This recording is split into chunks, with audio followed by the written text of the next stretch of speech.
Hi viewers, I just finished this painting and I'm gonna send it off to an exhibition in my hometown, a home island, Kame.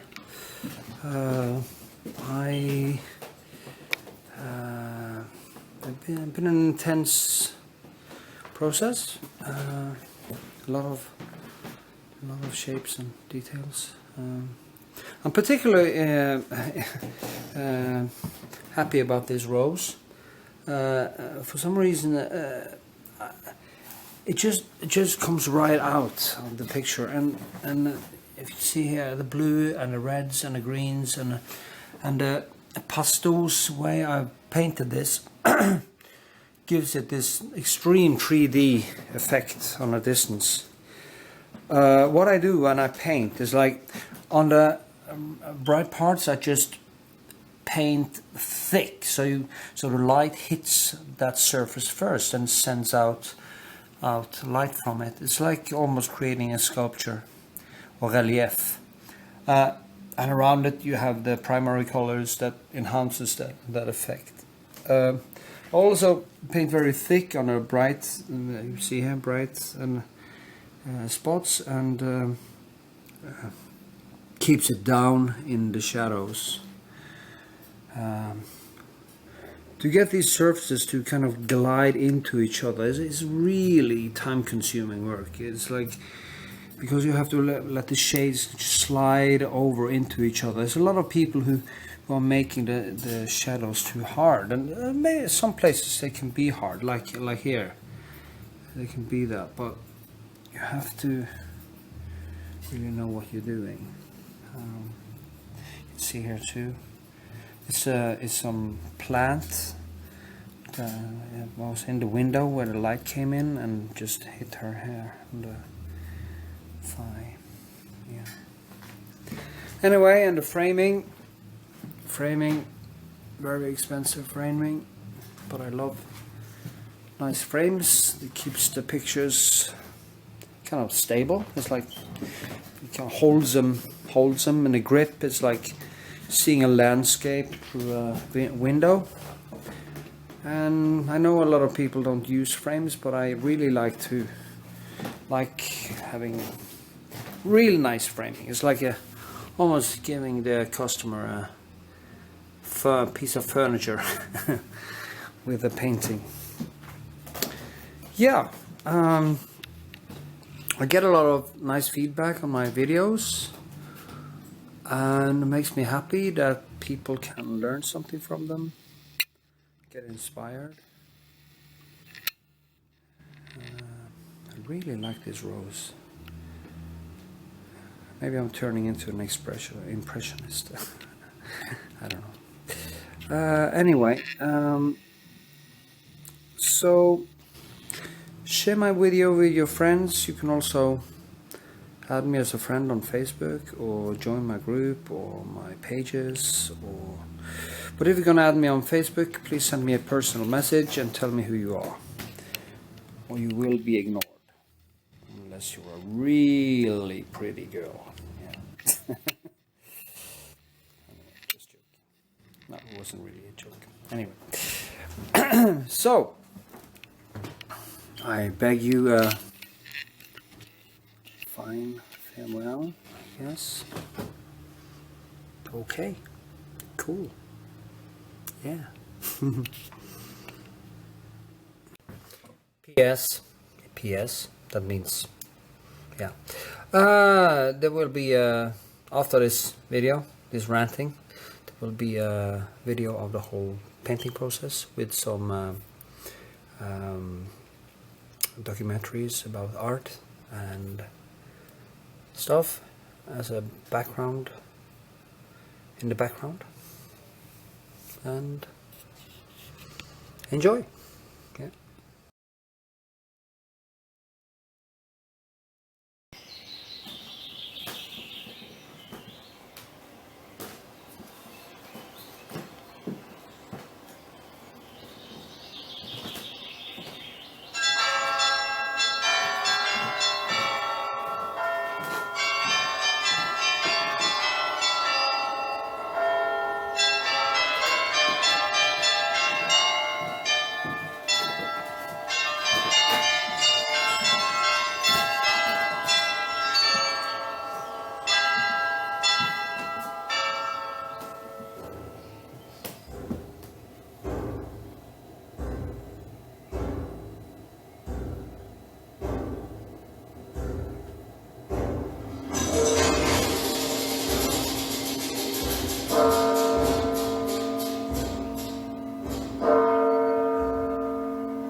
Johannes Vermeer was a painter of light. He lived and worked in Delft, in the heart of the Netherlands. But little else is known about this artist. The names of his masters, the nature of his training, the period of his apprenticeship all remain mysteries. He left no letters, sketches, or drawings. We know only of his genius. His paintings have intrigued and fascinated viewers for centuries. The themes he chose to paint were those he encountered in daily life. A girl reading a letter in the center of a sunlit room.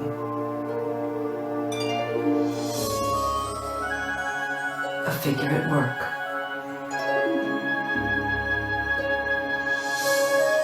A woman pouring milk. A girl in a red hat, her lips parted, her eyes lit with expectation, looking at us. What is it that draws us in? Is it the poetry and power of the images, the use of reflected light, the saturation of color, the softness and yet brilliance of the image? Or the sense of timelessness, its mystery and meaning? The celebration of ordinary tasks and daily life filled with quiet contemplation. The frozen moment in time, its intimacy and mood. A room filled with inner thoughts. Or is it simply the virtuosity of an extraordinary craftsman? What is it that makes a Vermeer a Vermeer?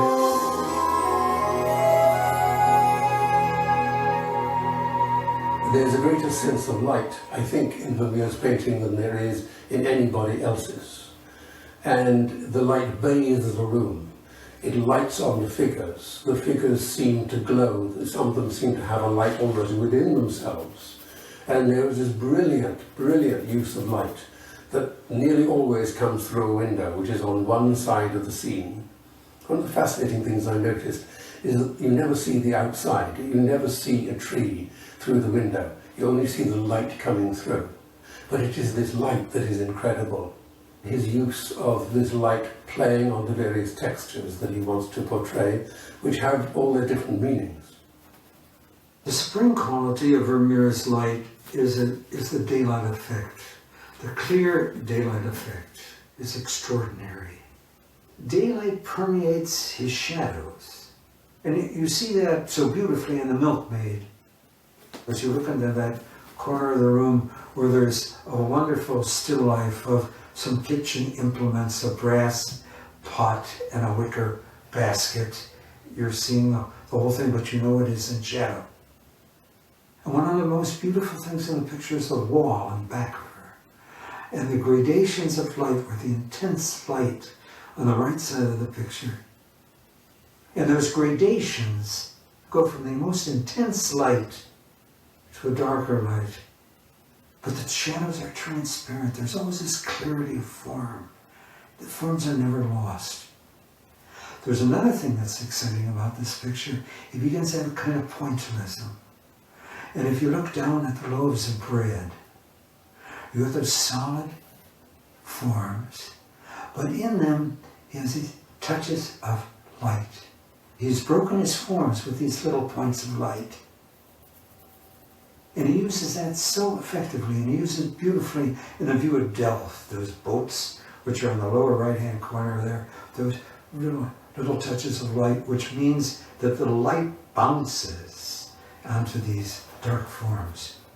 And it's wondrous to behold. The Woman of the Balance is one of those supreme examples of Vermeer as an artist.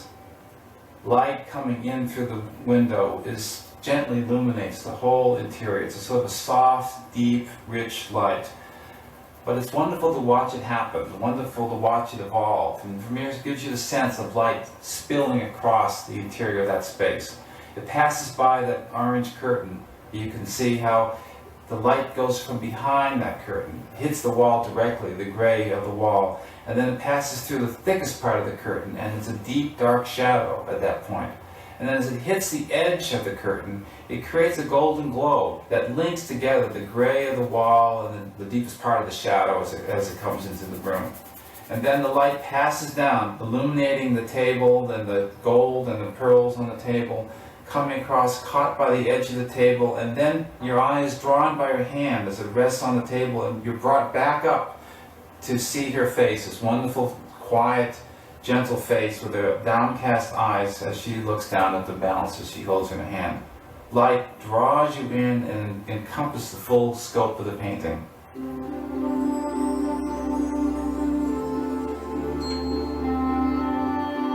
Harnessing light is central to the power of Vermeer. He transformed paint into light in the most brilliant and mesmerizing way.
He seduces us very quickly, Vermeer does.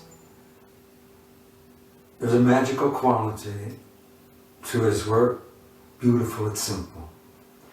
But that's very deceptive. He's concentrating all the time. He adjusts reality. If you look at the art of painting, there's an artist at an easel, we see him from the back, and he's painting a woman, and she really represents history. And there's a map in the background, and the foreground is set so beautifully with the great carpet and the wonderful chandelier. All those details are ravishing. But where is the right leg of the easel? If you follow it down, you see the top of it, and you come down, and you see the artist is seated on a stool, and his foot is forward, but there's no leg of the easel. So where's that leg? If you look in that area where his leg is forward and there are the two legs of the stool, if the leg of the easel came down there, it would confound that whole area. So he's either hidden it behind those two legs of the stool, or he's eliminated it completely. And if there's ever proof that Vermeer is not an ape of nature, he just doesn't paint what he sees, he makes adjustments. His pictures are so calculated, carefully. You don't see the calculation, but I assure you, he has calculated his effects. He's concentrated. There's tremendous intelligence at work here, artistic intelligence. Vermeer designs his paintings so brilliantly, so carefully, that every part of the painting, every drop of paint, every line, every nuance of colour has a deliberate meaning.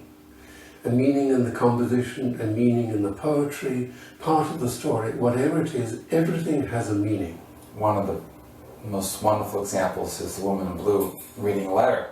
It's this single figure who's standing in the corner of a room, and she's holding this letter. You can see the kind of emotional intensity of her experience, because just the way she clasps her arms by her side. But Vermeer locks that gesture into space by placing those hands right over the very strong horizontal bar that's the bottom of the map that hangs on the wall behind her. So this horizontal bar at the bottom creates this tense concentration on those hands. So the result is that you feel that nothing can move. Light also enters into this equation. While there are all these beautiful shadows and subtle shadow effects throughout the painting, she casts no shadow.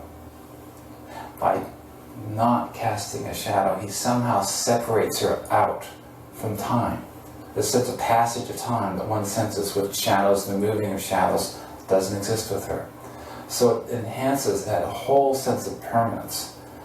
It's very hard with Vermeer to separate one thing from another because they're all so interwoven and interlocked. In the woman holding a balance, another example, it looks as though she will never move. It's in large part created by the gesture of the hand holding the balance, because that hand is locked in space by being juxtaposed over the vertical and horizontal elements of the frame. The little finger is extended horizontally, it just holds that hand in space, and then Vermeer reinforces that visual juxtaposition with a perspective. If you follow the perspective lines, go right back to that finger, that extended finger. The perspective of the table, of the mirror on the wall in front of her, all receded to that one point. So that vanishing point reinforces the importance of that gesture. And it's very interesting in Vermeer all the way through his career to see how he uses perspective, where he places the vanishing point, because the vanishing point tells us where he wants the eye to go. An explanation of everything having a really serious part of the composition is in the woman with the balance. When I first examined that painting before the cleaning, the frame of the Last Judgment lying behind the woman was entirely black. In the X-radiograph you could see the frame on the right side of the painting, behind the woman's head, had two light lines coming down. These light lines show that there was a density there, a dense material which could have been white lead or lead tin yellow. Further examination showed that this frame had been overpainted by somebody, not by Vermeer, very much later, and that two gold lines, actually they were bright yellow, had been painted out and painted with a dark grey.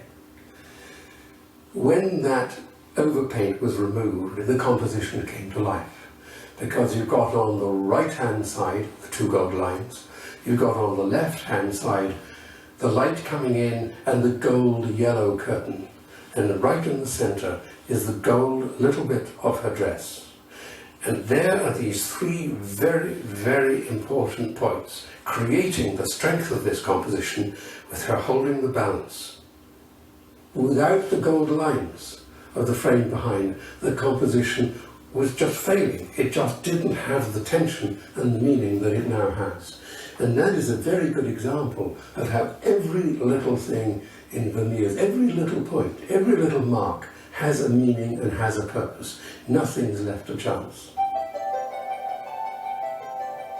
Vermeer's masterwork, The Music Lesson, clearly shows that nothing is left to chance.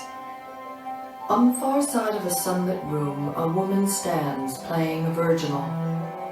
A man in elegant dress watches her and listens intently. Both figures are quiet, as though the music were measured and restrained. This is one of the most refined of Vermeer's works. He carefully calculated every aspect of its composition. The figures, the musical instruments, the mirror, table, tile patches and chairs, however realistically presented, are conceived as interlocking patterns of color and shape. Vermeer's placement of the vanishing point creates a dynamic and clear focus. It falls on the sunlit sleeve of the woman. A halo of reflected light and color emphasizes its importance. We can actually see the hole in the canvas left by the pin Vermeer used to construct the perspective of the painting. The power of this work grows out of Vermeer's use of linear perspective. The sharply receding wall on the left, coupled with the pronounced orthogonals of the window frame, leads the eye quickly to the woman. She becomes the fulcrum around which the painting revolves. Vermeer further compresses the space by filling the right side of the scene with a large tapestry-covered table. The angle of its receding edge transports us quickly back to the vanishing point. The floor also plays a significant role in the perspective construction. Its strong diagonal pattern leads us directly to the woman. The interlocking series of rectangular shapes surrounding the woman adds visual emphasis to her importance. Vermeer creates a strong vertical focus by placing the mirror directly above the lid of the virginal, so that the bottom edge of its frame is overlapped by the top edge of the lid. By including the woman's reflection in the mirror, he underscores her significance within the painting. The placement of the man and his relationship to the woman was of concern to Vermeer. Infrared analysis reveals that he first painted the man further forward and leaning more toward the woman. She likewise had a more active stance, her head twisted back in his direction. Vermeer subsequently altered the figures. The woman now stands directly facing the virginal. Seen from behind, her face is hidden from the viewer, but her image in the mirror was left as originally painted. He moved the man slightly, placing him in a more upright position. These adjustments were subtle but crucial. Vermeer transformed the figures from active poses to statuesque ones, emphasizing the permanence of their relationship. The effect brings them into harmony with the carefully ordered space. Vermeer uses color to strengthen the focus. The yellow-white of the woman's blouse, the golden color of the virginal, and matching reflected light on the back wall highlight the figures.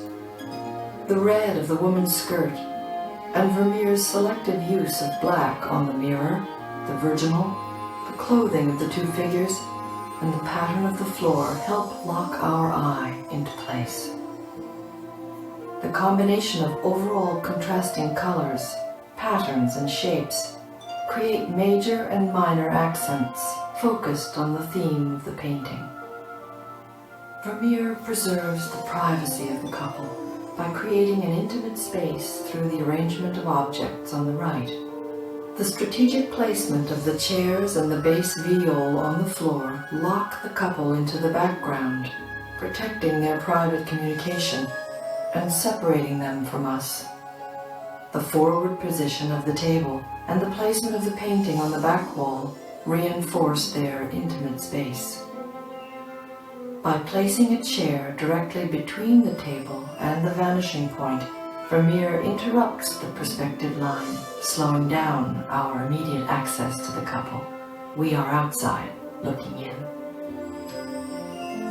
The white, elegantly proportioned picture sitting on the table is central to the composition of the painting. Its form echoes the curve of the gentleman's arm, and its color helps to link the foreground to the background. The purity of this form gives it an almost sacramental character, symbolically reinforcing the theme of comfort and harmony provided by love. The mirror is one of Vermeer's primary creative tools. Using the mirror, Vermeer allows us to look down on the woman, the carpeted table, and the tiled floor of the room. The sensitivity with which he has rendered the reflection is remarkable.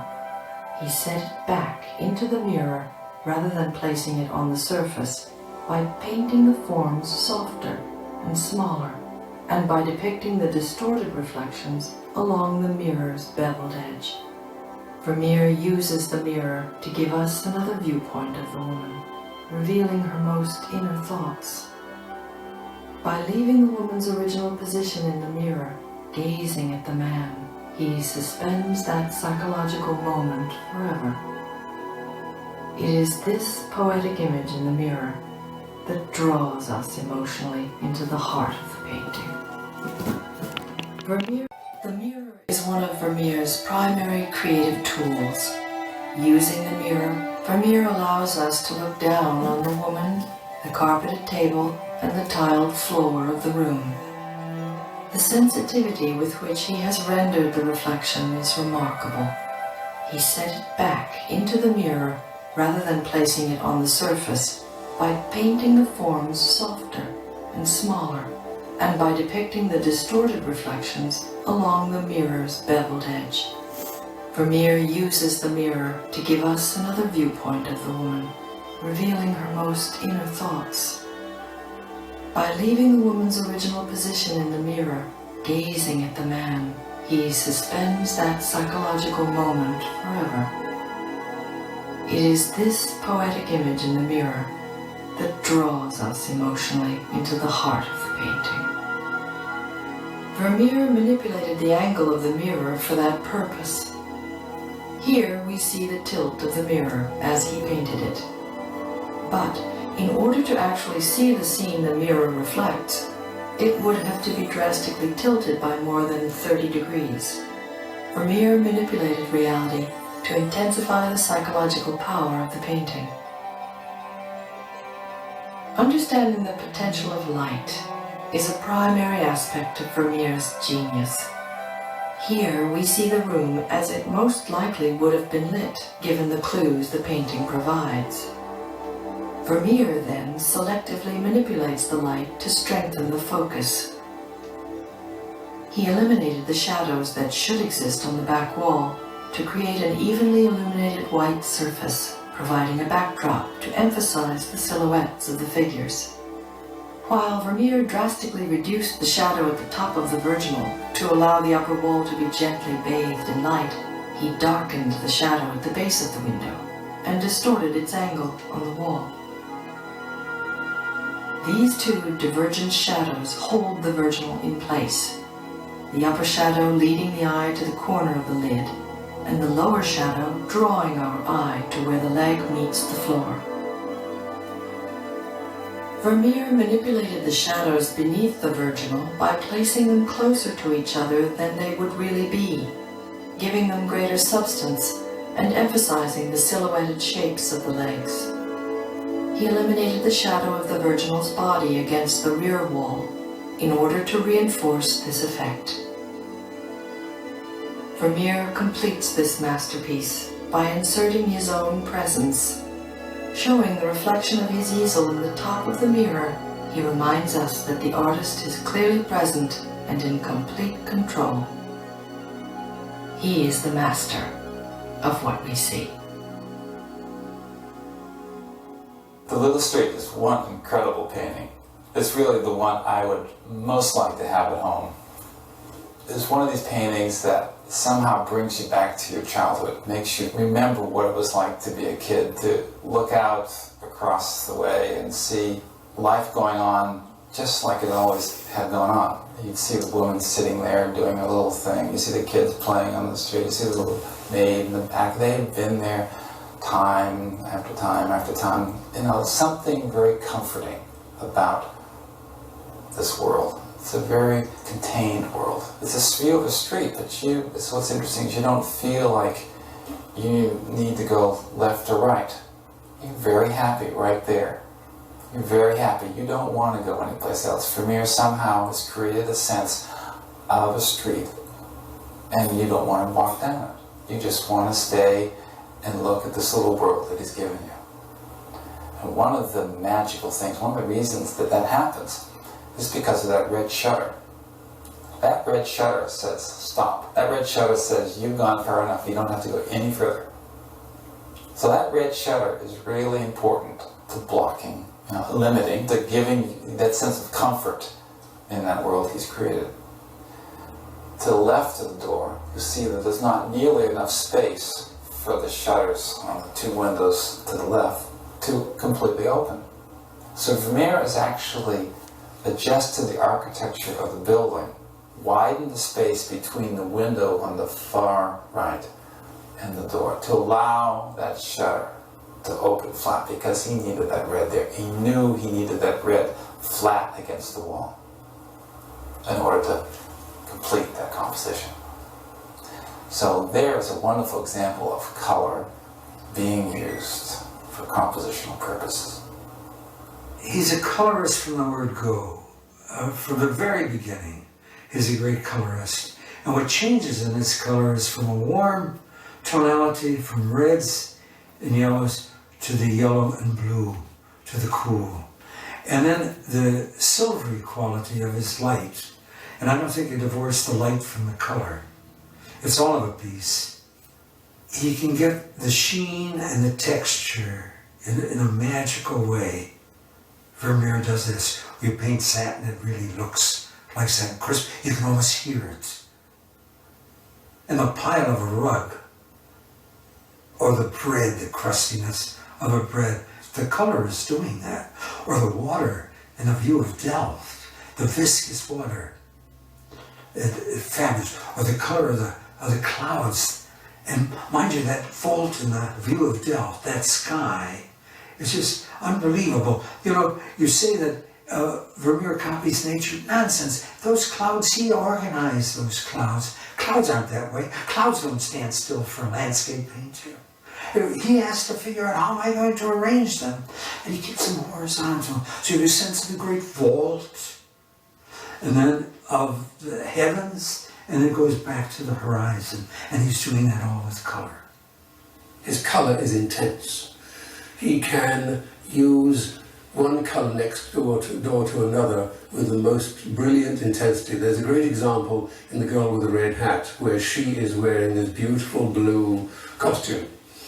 And the highlights, instead of being lighter blue, which is what you would expect, are yellow, which is opposite to blue, and therefore creates this shimmer. And this nobody else does this. And it is absolutely extraordinary. And that painting is a brilliant display of color. She's sitting against this rich woven tapestry, marvelous interweaving of these shapes, all of which are brilliantly placed. Not one has a little thing out of place. They all play a part in getting this fabulous sense of this moment, of this girl turning towards you, catching the light on her face and in her hat. And it's a brilliant, brilliant piece of observation and translation of that into this painting. When you're able to hold the girl with the red hat in your hands, that is a very special feeling. And in doing that, you really sense the artist at work. There's a whole different relationship that you have at that time. Little things that are hard to pick up in the gallery. For example, Vermeer gives this radiance of her vision with a little turquoise highlight that he puts in her eye, and this wonderful pink highlight in the mouth. It's little accents like that that just make it come alive and have this kind of vivid quality. Vermeer works in glazes, very thin glazes, and the blues in particular are very thinly painted. He uses natural ultramarine, which is a wonderful, pure pigment. He prepared that area of the blue robe with a reddish-brown underpainting, and that gives a certain warmth to the blue. So when he paints it very thinly, you have this warm glow that comes to the background. So it's not just a cool blue, it has this inner warmth that ties it into the red of the hat and the orange of the cheeks, and sort of the whole humanity of the image comes across through that means. And he uses his material and his techniques to enhance the emotional and psychological qualities of his work.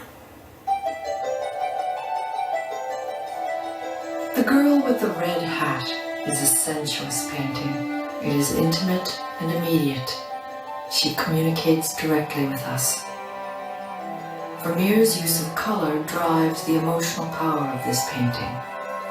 He sets the figure against the muted tones of a tapestry, concentrating color on the flame red of her hat and the lushness of her blue robe.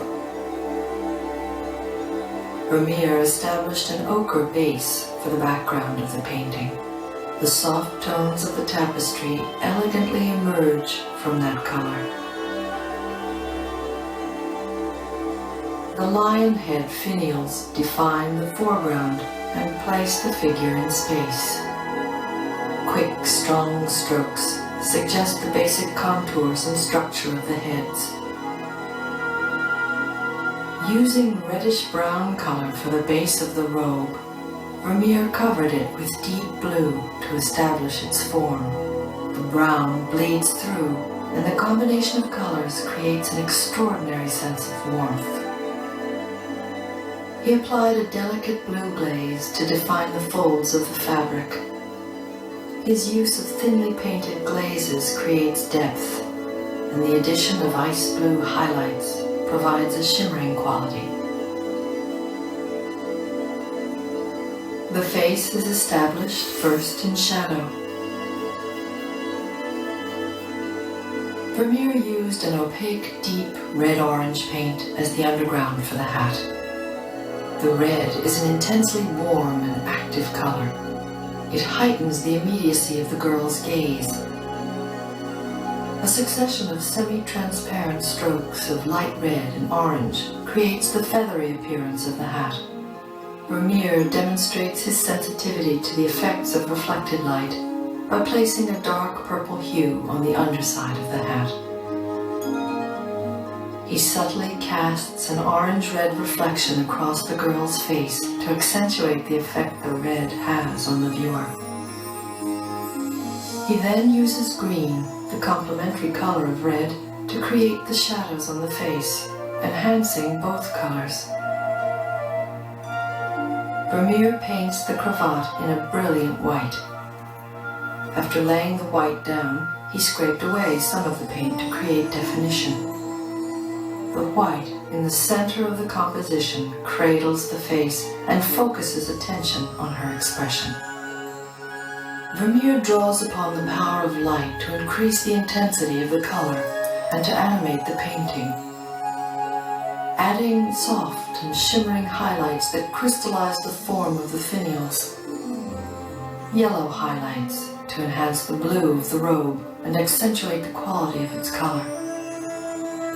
Delicate strokes, finishing the texture and lushness of her hat. And highlights on the earring, nose and lips to bring the face to life. His crowning touches are the placement of the pink on her lips and the turquoise in her eye. Vermeer's extraordinary use of color encourages a dialogue between the viewer and the girl and enhances the sense of poetry that flows throughout his paintings.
Vermeer was trying to emulate effects that he would have seen in an optical device called a camera obscura.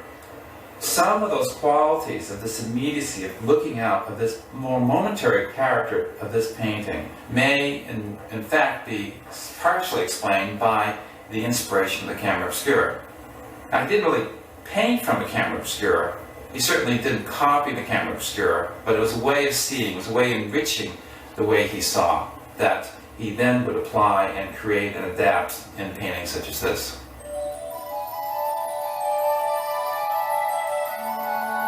Camera obscura means darkened chamber. Its images were seen as magical in the 17th century, often described as nature's paintings. Its process is simple. When the camera faces an image on the outside, rays of light enter into the darkened chamber through a convex lens on the front of the box, projecting an inverted and reversed image on the surface of the glass viewing window at the back of the camera. The image contains optical effects, such as diffused or soft highlights. This is an actual black and white image of a lion head finial as seen through a camera obscura. The impact of this optical effect can clearly be seen when we place it next to Vermeer's painted finial in The Girl with the Red Hat. Those finials are a marvelous example of what you will see from a camera obscura. They're slightly out of focus in a way, and yet he's managed that light on them in the most brilliant way. The highlights are made by building up layers of paint, starting with an opaque layer, then building translucent layers, one on top of another, and finishing with little spots of bright white light.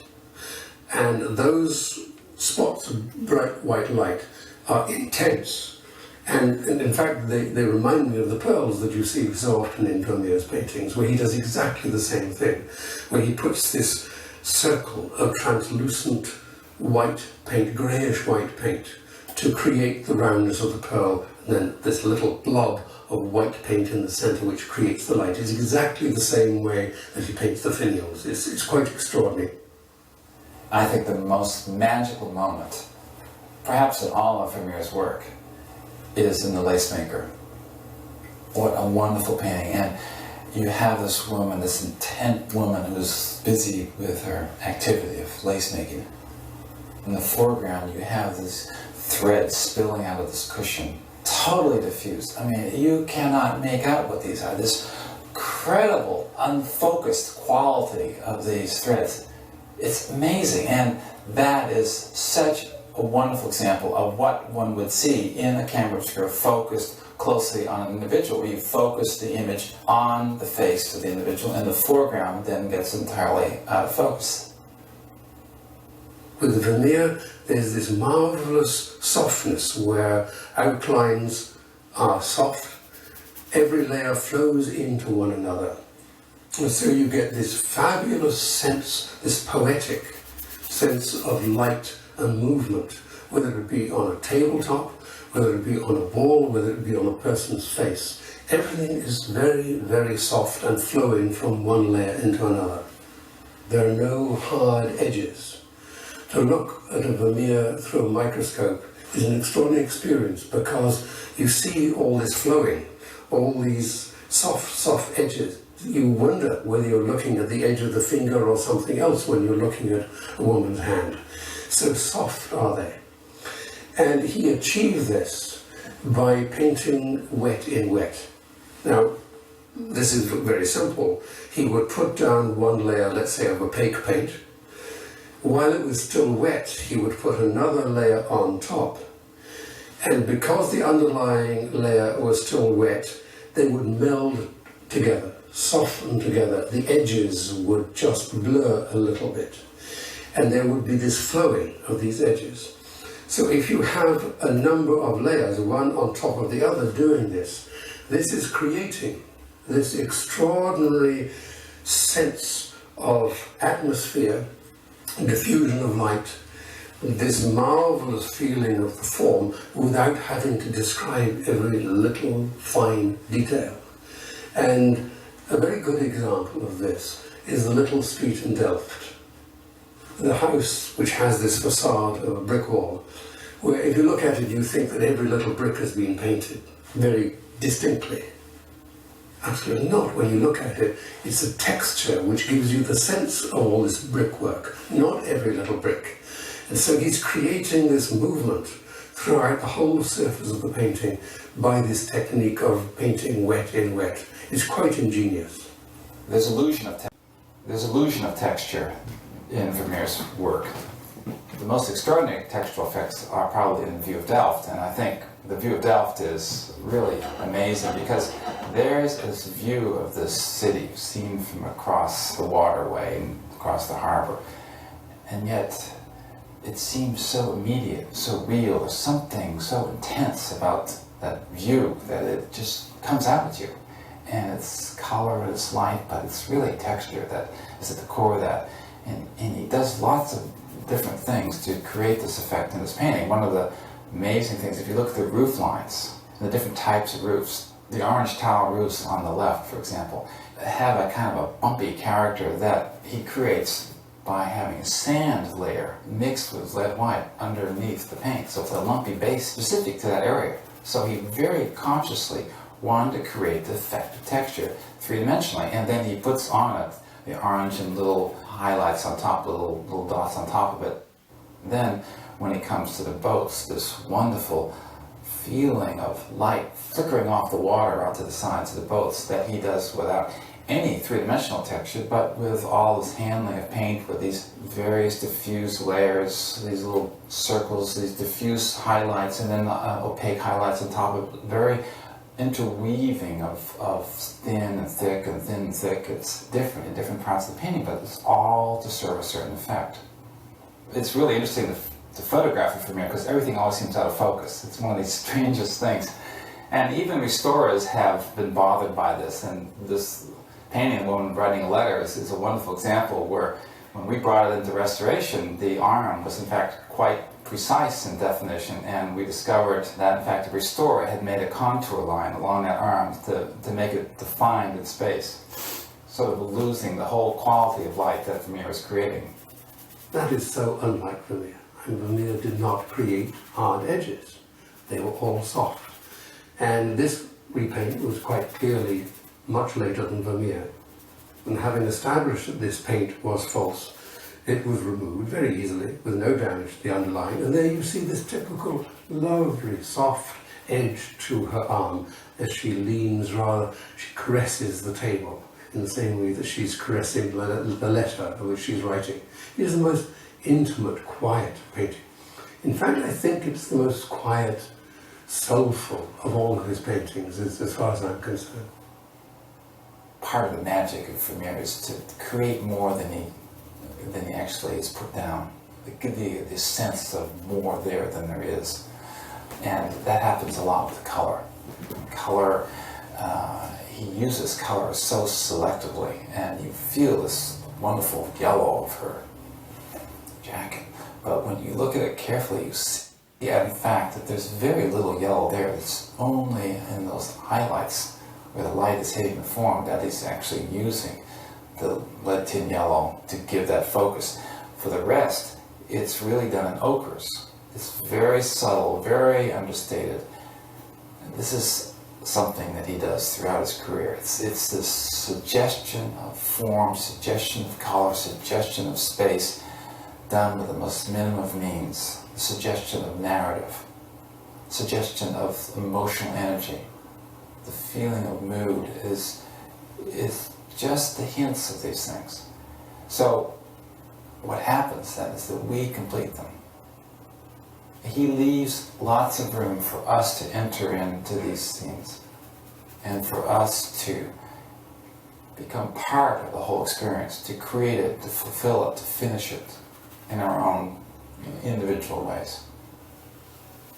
Vermeer is a man of great dignity, and we see it in his mature works in a beautiful way. The servants are as dignified as the mistress of the household. And the milkmaid is, to me, a masterwork, and it's a serving woman that he's representing there. It's not the dignity of humankind, because it doesn't embrace all of them, but it's the dignity of women. I love it, and I love women. There's this wonderful sense of this love of women, which comes through on every occasion. None of his women are hard.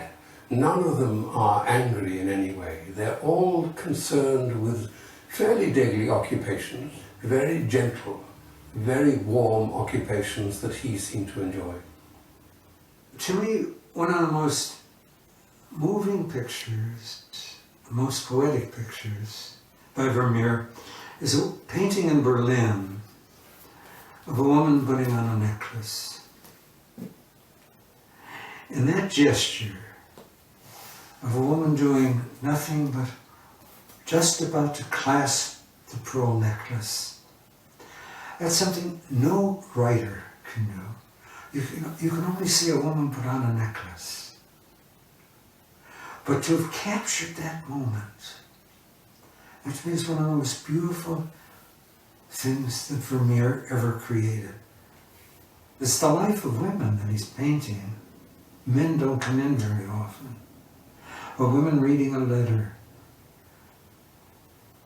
women writing a letter, women delivering a letter, this quiet existence of women. That's much of the poetry of Vermeer.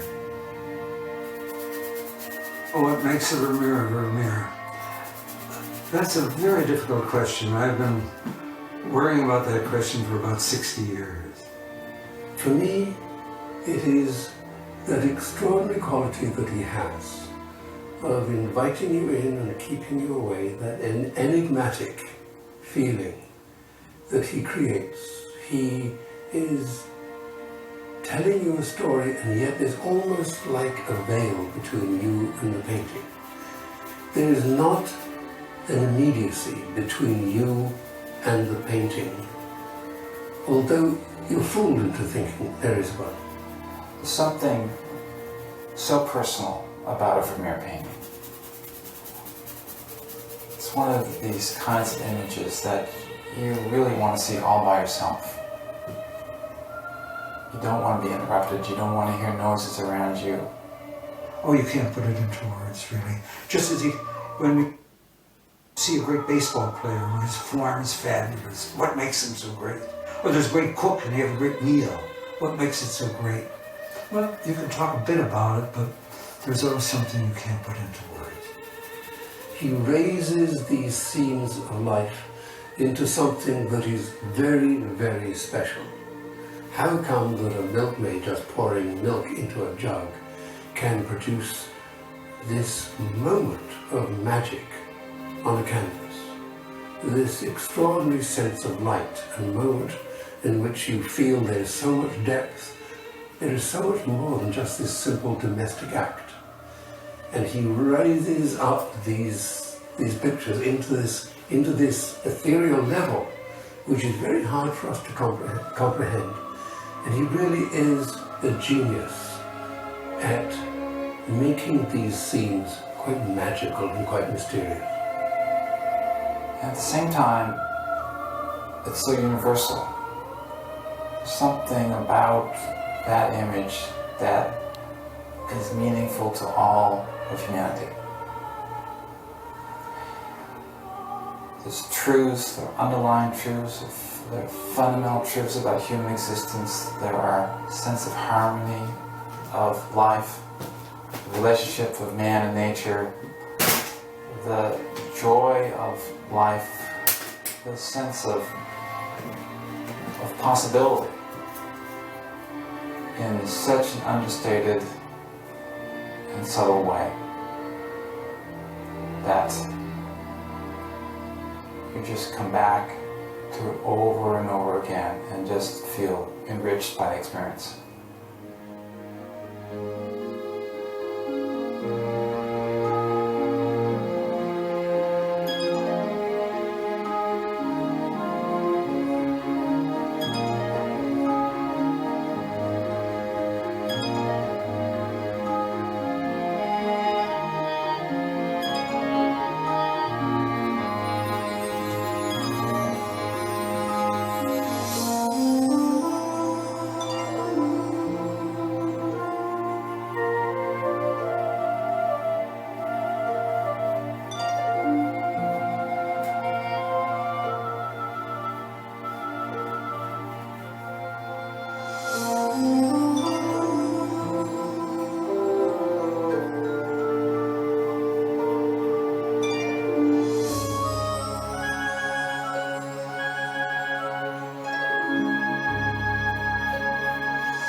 makes a Vermeer a Vermeer? Perhaps there is no single answer, but rather it is a combination of answers which is different for each and every one of us. This is at the very heart of what seeing is all about.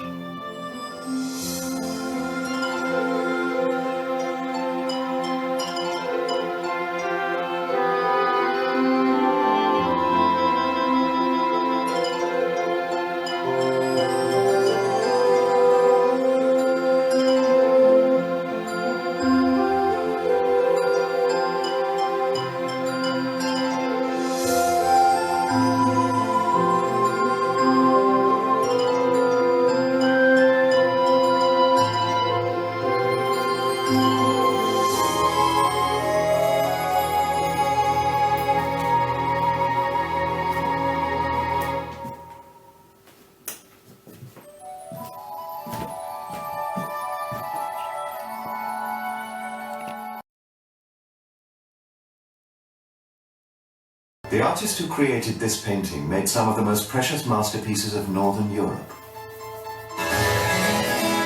His paintings include Girl with a Pearl Earring and The Milkmaid. But it is this one, The Art of Painting, which he took to be his masterpiece. This is the most theatrical of all Vermeer's works. You do seem to be looking at a stage set rather than a simple domestic interior. Made during the golden age of Dutch art, Vermeer singled out this picture to market his skills. In The Art of Painting, Vermeer takes the allegorical and the mythical and he brings it to earth. He sets the world of history inside the world of an ordinary Dutch house. Created some 200 years before the invention of the camera, the painting still speaks to modern filmmakers. Vermeer was the first cinematographer because he dealt in a world completely manifest by light. So underappreciated at first that another painter's signature was added to it. The painting grew in stature, only to fall into the hands of the world's most sinister art collector. History, glory, honor, triumph. I think that the content of the painting had special meaning for Hitler. The picture certainly must have had special meaning for Vermeer. In spite of his chronic shortage of money, he never once tried to sell it, and kept it by him till he died.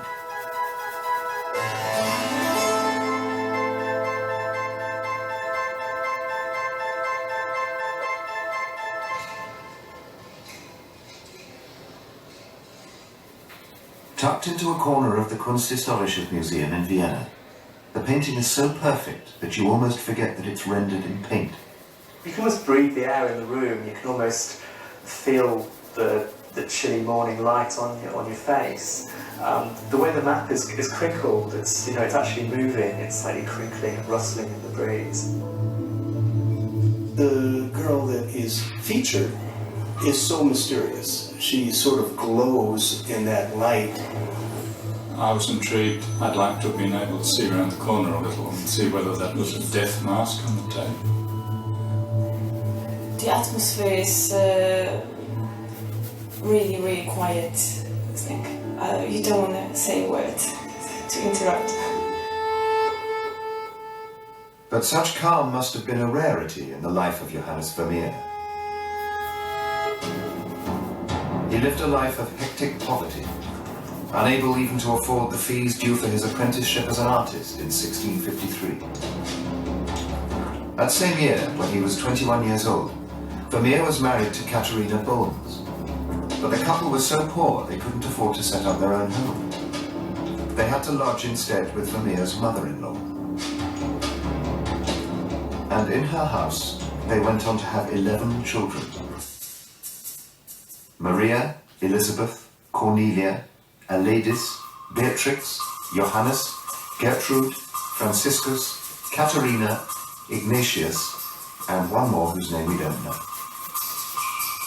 It must have been a noisy house, it must have been a boisterous house. You can't control little tiny kids.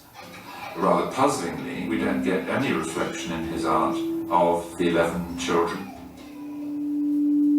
Delft, Vermeer's hometown, was full of artists. With 11 mouths to feed, Vermeer must have had to work as hard as any of them.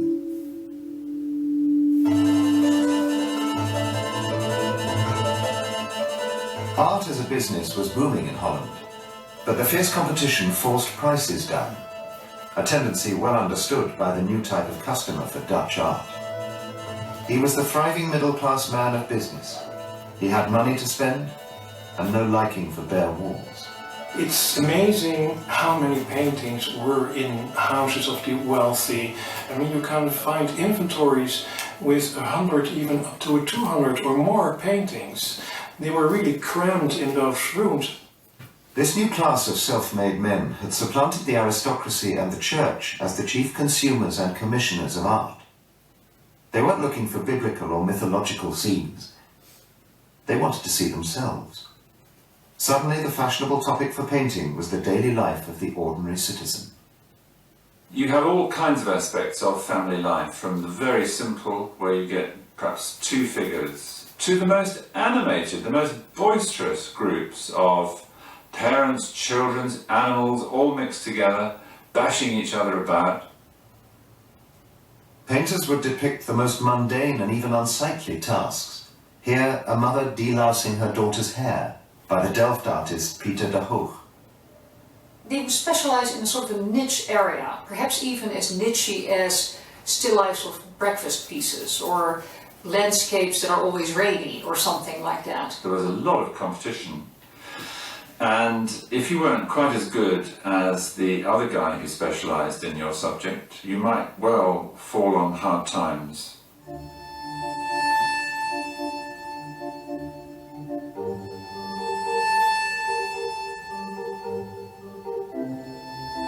Vermeer's speciality was the quiet domestic interior. He often showed a woman engaged in some absorbing or private activity, pouring milk or reading a letter. But even within that small territory, he had local rivals. Painter Knut, for one.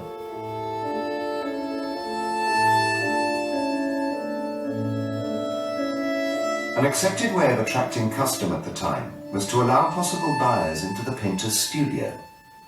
It's very hard for us to believe, but potential patrons would knock on the artist's door, go in and see him at the easel, almost, I think, as a kind of way of proving to themselves that this was the genuine thing. The difficulty for a Delft artist without means was that he had to sell paintings to live, but he had to keep back some in his studio to advertise his skills.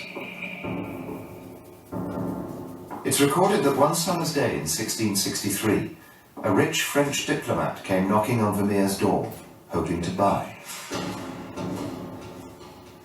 To the artist's shame, he had nothing to show him.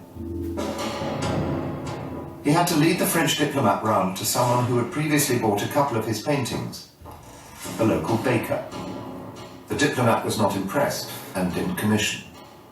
In this failure lies the probable origin of the art of painting. We're talking about a very market-driven world here. Even the most brilliant artists could be unseated, could fall from favour, could be regarded as, you know, yesterday's men.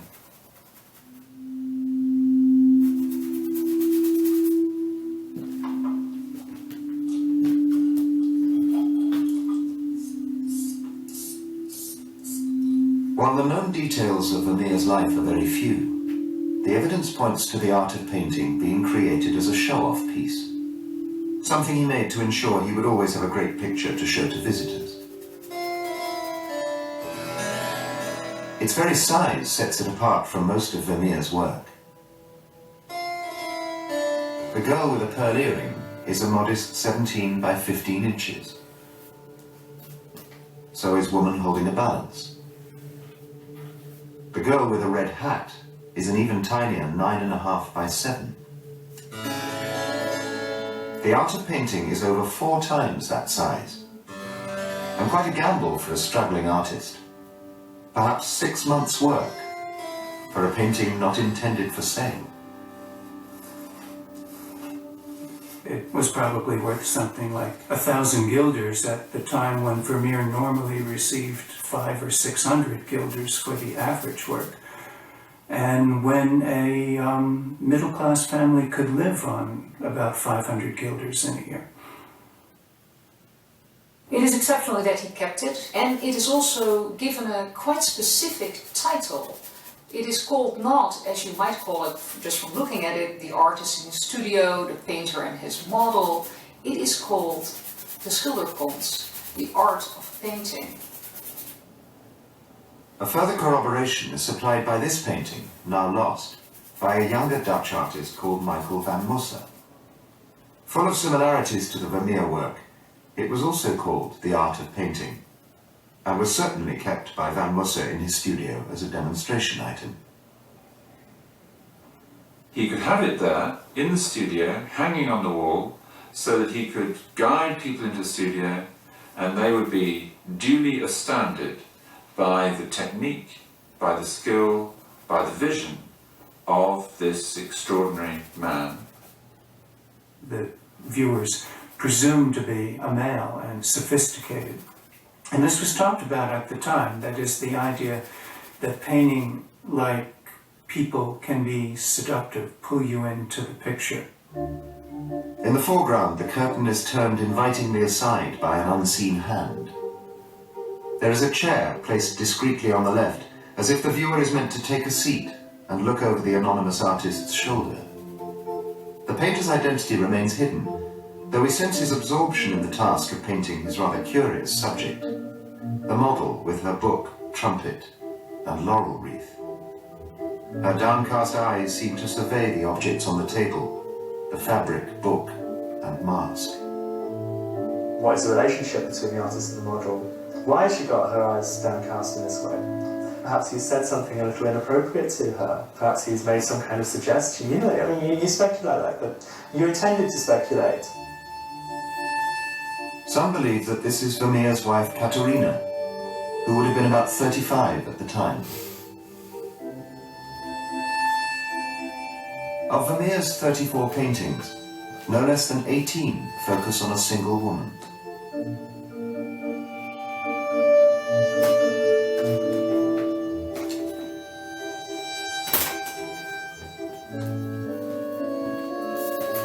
Whoever the woman in the art of painting was, her face was perfectly pleasing to the 17th century art lover. They liked red lips and they liked little dimples in their chin. But I think that the complexion and the white, very clear skin was absolutely very attractive to contemporary viewers.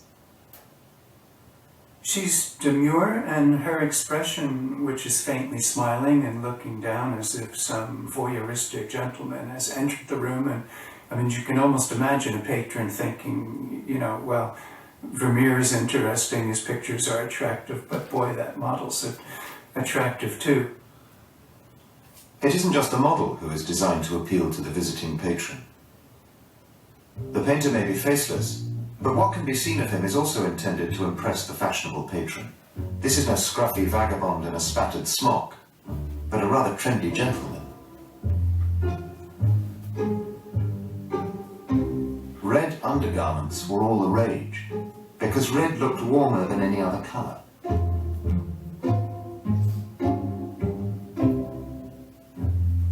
And a slashed doublet, the height of fashion in 1667. The more slashes, the more modish the look. The whole outfit rounded off by a pair of impressively baggy breeches, another up-to-the-minute accessory.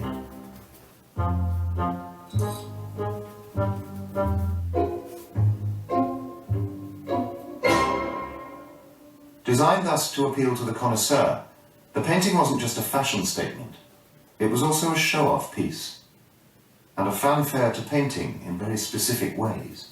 In the painting, we have these various, you might say, symbols or references quite specific to other art forms, such as the map on the back wall, which could stand for printmaking or engraving. the mask on the table for sculpture, the tapestry itself, and so on. But we also have, throughout the picture, demonstrations of what only painting can do. The scintillation of daylight on different kinds of surfaces, and softness, leather textures, silks, satins. A front-rank artist in 17th century Holland had to be able to mimic as perfectly as possible the effects of nature, to be aware of shadow, of tone, and of light. The art of painting shows just how acutely Vermeer observed and recreated subtle effects, like how light falls through a window. The shadow which falls below the rod of the map falls steeply. The shadows made by the nails above the map are much flatter.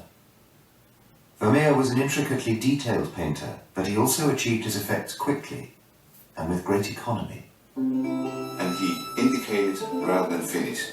Indication is of course a fantastic skill. If you can indicate without finishing, make us finish in our eyes, because we know what we're seeing and we finish it off. It was several years after the catastrophic visit by the French diplomat that the art of painting appeared. In the meantime, it's thought that Vermeer painted a lady writing and woman holding a balance, amongst several others. He may have painted quickly, but the art of painting was planned in great detail. There's proof of this care in the outlines on the canvas. By looking at how the areas of the paint overlap with each other, it's possible to work out the sequence in which Vermeer painted each object.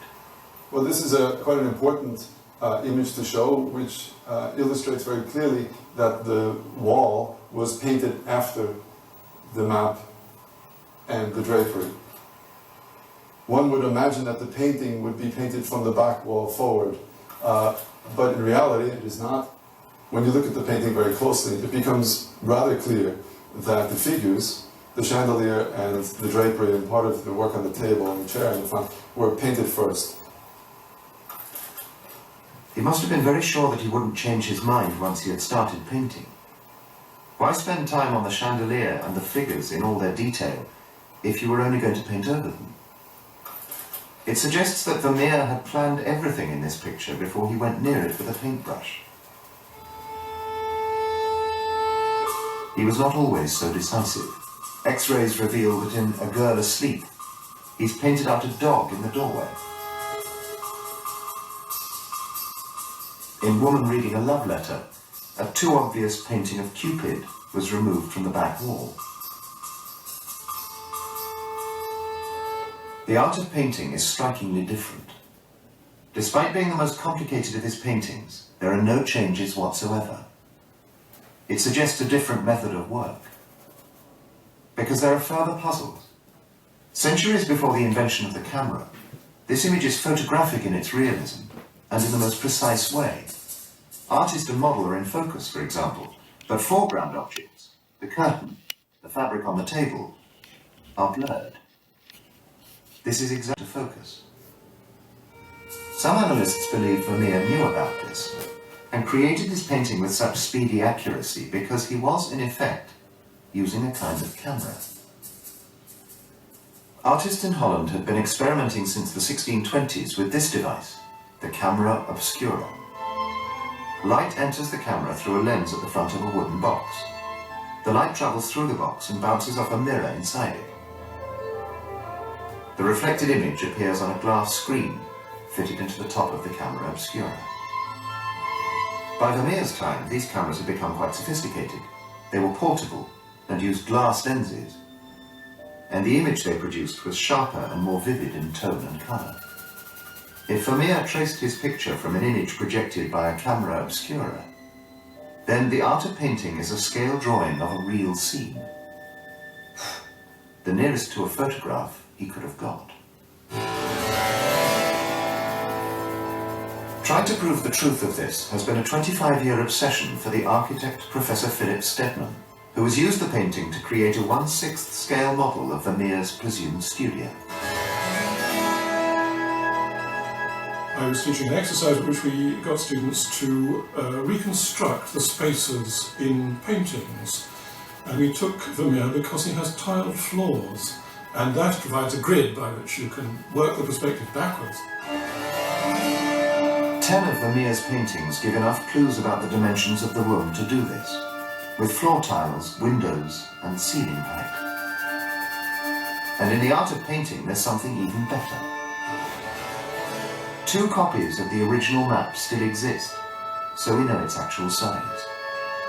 His reproductions of the maps and globes, it's spectacular. It's unnecessarily precise. You could overlay his painting on the real map and it would fit precisely.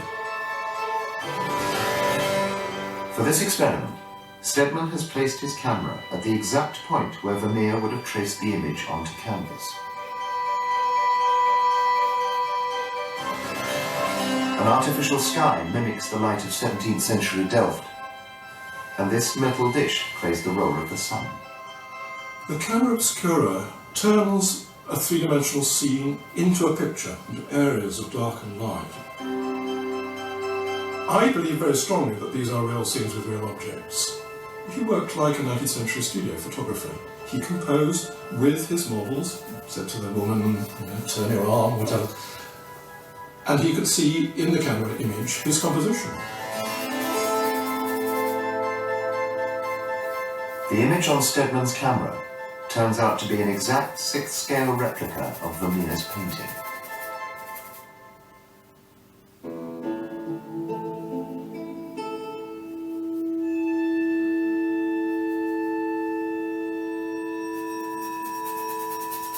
If the art of painting is a snapshot of an actual moment, then everything in it existed. It shows us an actual moment on a real morning, with props laid out for real people to pick up before assuming their positions. The model, with her trumpet and her book. The artist, with his mahlstick and beret. It's a very seductive notion, but for some, far too seductive. So much of what he shows you is too beautiful to be real. It's sort of like Architectural Digest for the interior and Vogue magazine for the woman. It's a plausible reality, and you identify with it if you're looking in the magazine. You think, gee, I'd like to live like that or be with this woman. His content in general is about ideal young women in ideal homes. This sumptuous interior has seduced countless viewers into imagining they are looking past a curtain into Vermeer's actual studio. But there are certain plain facts of Dutch history which some insist prove that this wondrous space simply never existed. There were virtually no marble floors anywhere in the Netherlands at this time. It's a great misconception. You would have found such marble tiles maybe in a few small rooms of a prince's house or a brand new foyer in a mansion of Amsterdam, not in a middle-class artist's house. The 17th century is called the Small Ice Age. It was a very cold period, and these marble floors would be utterly cold to sit on, and it would be too heavy on the first and the second floor in houses. So it's purely a trick, in my opinion, giving richness to the interior. An artist that reached that perfection as Vermeer didn't really need to have a model. And if one thinks of the reality, a married man with 11 children, it would have been highly unlikely that this was a room that was really present in his house. The illusion is so convincing that we don't even notice some glaring problems with the scale of the artist and the model. If the painter stood up, he would be more than twice the size of the woman. He would be much too big, or the girl is much too tiny. So that there are some discrepancies there in the way that these elements would work if you would recreate them in reality. You actually wouldn't be able to do that without having a midget and a giant put into an interior.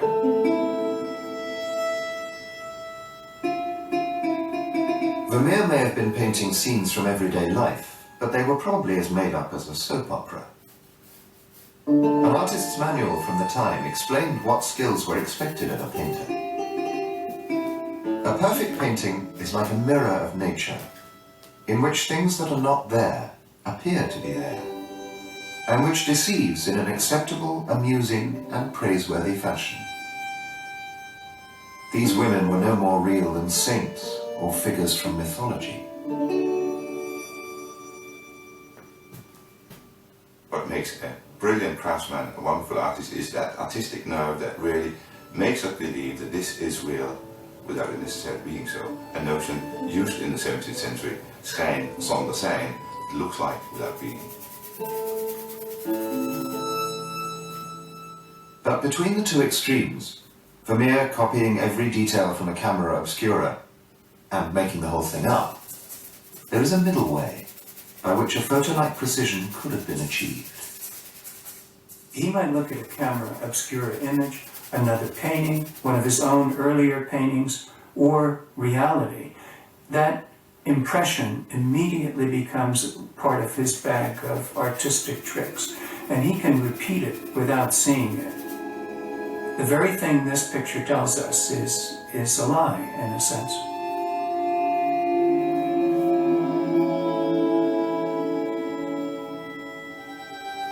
If you look closely, some of Vermeer's trickery is revealed. A clue lies in the canvas itself, just below the map rod on the model's right hand. Still visible today, there's a tiny pinprick in the surface of the canvas.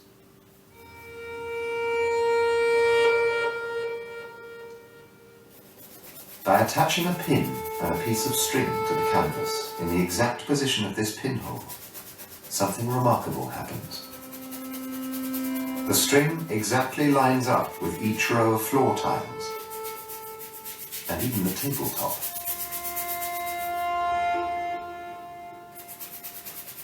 Here was a simple rule of geometry that could help to achieve perfect perspective.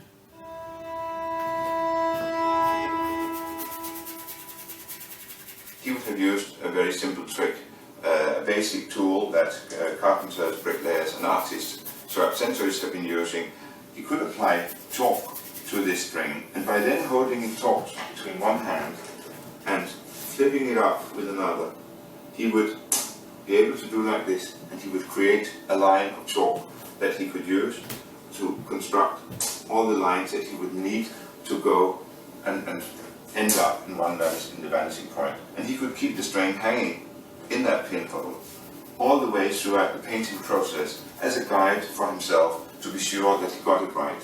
By doing this, and then at the end of the process taking out the pin, he would leave a slight little imprint, a little dot, a little pinprick in the paint layer.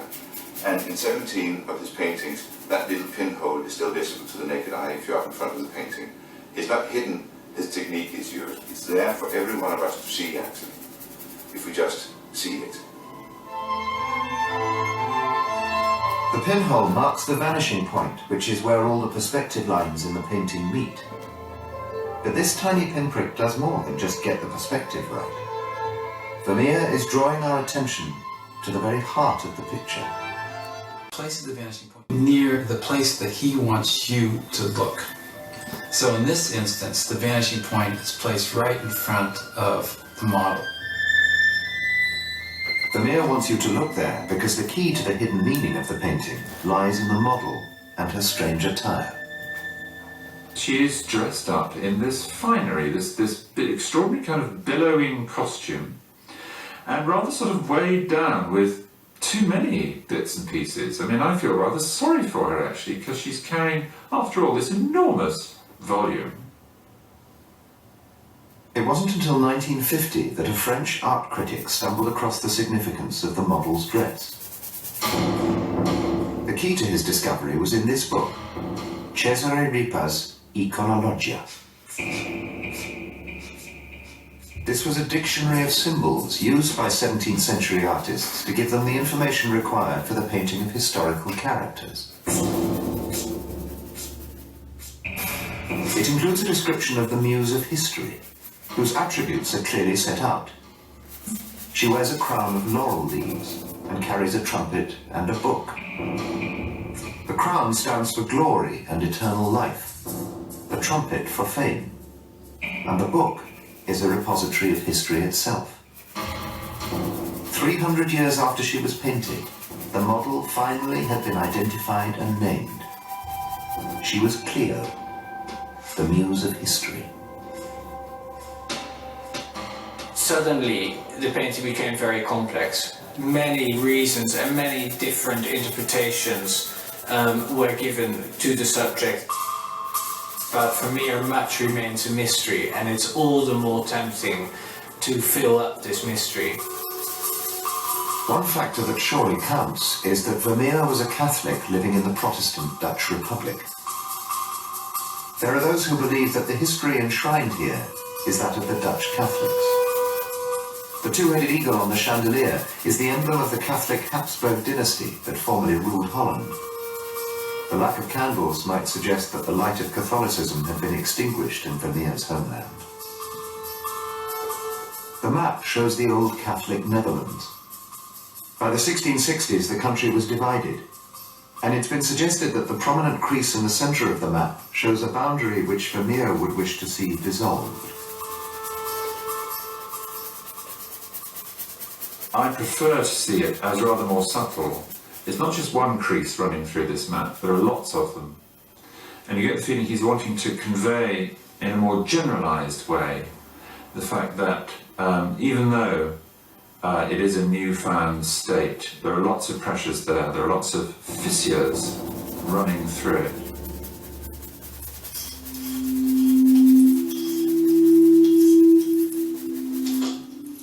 We will never be sure what significance these objects carried for Vermeer, but we can see what he has chosen to highlight on the picture within a picture. So far, the artist has painted only one thing: Clio's laurel wreath, a detail we're meant to notice and interpret. Vermeer is very proudly proclaiming that as the centrepiece of the picture. He's saying, actually, however difficult my life may be, I am buoyed up by the knowledge that I'm good and that I'm going to last. And people, centuries later, are going to stare at my work and admire it and remember my name. If those were Vermeer's hopes, then he'd have been desperately dismayed if he'd known the subsequent fate of his masterpiece. In 1675, his widow wrote, "As a result, and owing to the very great burden of his children, having no means of his own, he had lapsed into such a decay and decadence, which he had so taken to heart, that in a day or day and a half, he had gone from being healthy to being dead."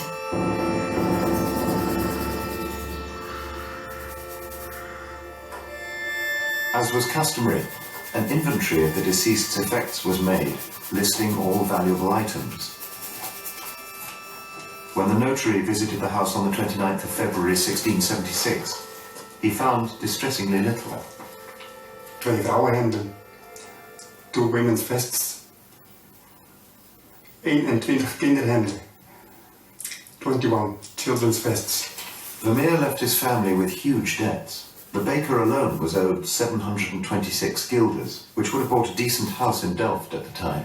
2 schildersezels, 2 eagles, 3 paletten, 3 pallets, 6 panelen, 6 panels.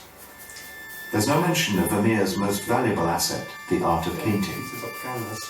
Here, Katerina has signed the inventory which says she'd acted in good faith without holding back anything. But this wasn't quite true. A week before this inventory was taken, Katerina had given the art of painting to her mother, so that it couldn't be used to settle her husband's debts. This sleight of hand failed to deceive the executor of the estate, Antony van Leeuwenhoek, a famed Delft microscopist. He ruled that the transfer of the work had been illegal and ordered the painting to be auctioned off. But there is no record of the buyer or the price.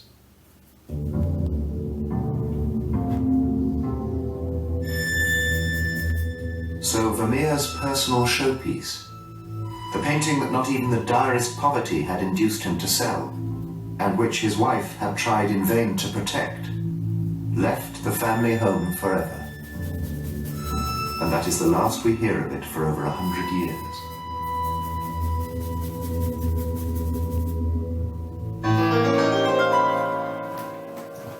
When it reappeared, it had undergone a terrible humiliation. Vermeer's badge of fame, his symbol of self-esteem, had been attributed to somebody else.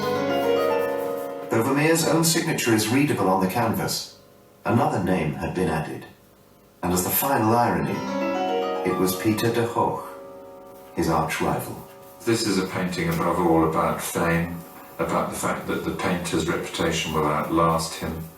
And here is the signature of somebody else, mistakenly, probably quite irresponsibly, added in order to boost the value of the picture.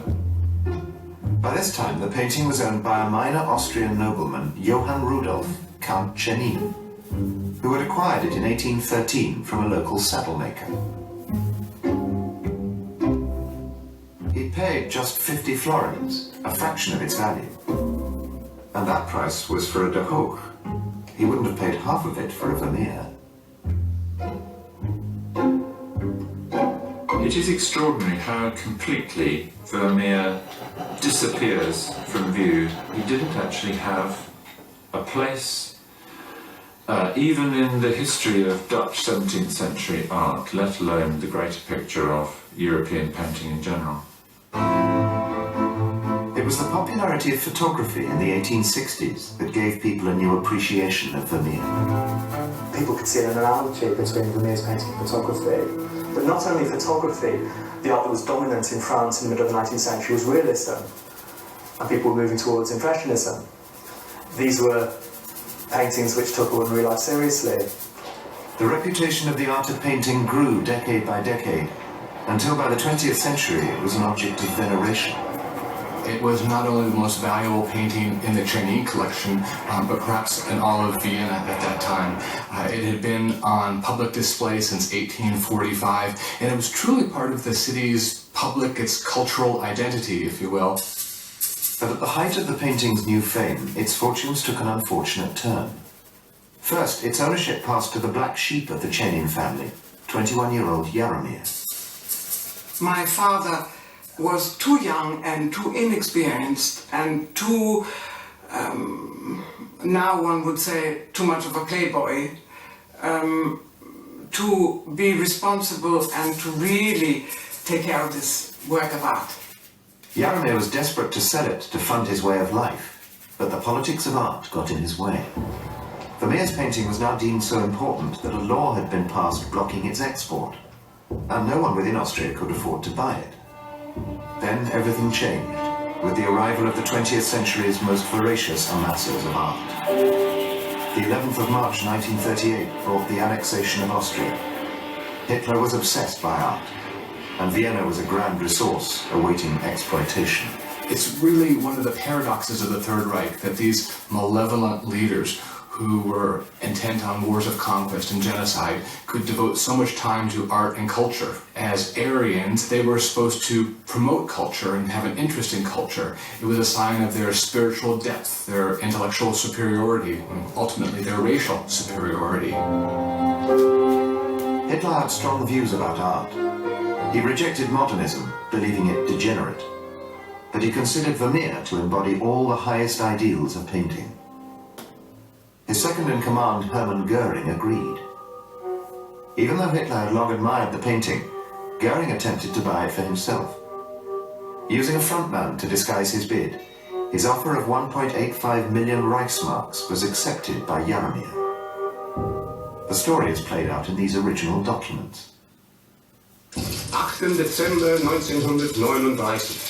On behalf of and instructed by Minister-President Field Marshal Goering, I herewith inform you that the said Field Marshal has authorized the sale of the painting, The Art of Painting, by Vermeer.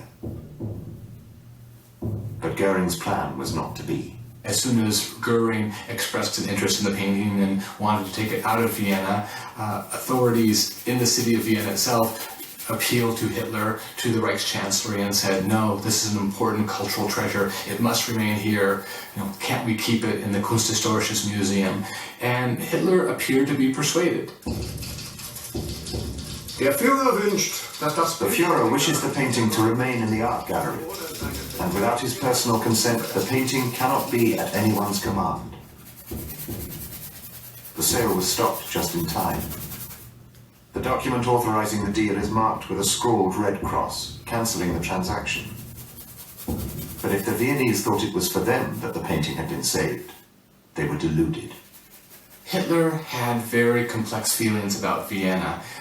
He had experienced very difficult times there as a young man before World War I. He thought that the Jewish influence was far too strong, and it appeared to be part of his agenda, part of his political agenda, to debase Vienna in some way.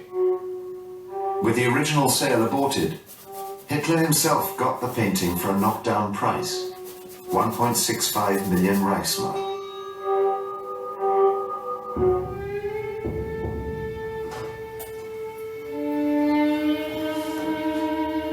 He moved it to the basement of a storehouse in Munich. Only a few senior Nazi cronies knew it was there, stockpiled as it was among 8,000 other works of art. The art of painting was to be a centerpiece of Hitler's plan to create a vast cultural center in his hometown of Linz.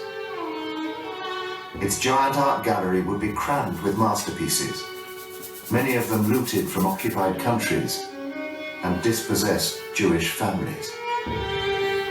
To give a sense of perspective, the National Gallery of Art today has about 3,000 paintings, the Rijksmuseum in Amsterdam has 5,000, and so Hitler and the Führer Museum having 8,000 paintings already collected and many more at his disposal if he wanted to choose them. This was going to be a monumental museum. On his 54th birthday, Hitler announced his plans in a brochure called Art for the People. It styles the Führer himself as the savior of Germanic art. And on the cover, Hitler puts the art of painting. The art of painting was probably the most important painting in the Führer Museum collection. The content of the painting has special meaning for Hitler. It deals with history, it deals with glory, one thinks about the trumpet and one thinks about the laurel wreath. It deals with themes that concern Hitler greatly. But by May 1943, Hitler's favorite painting was facing new threats.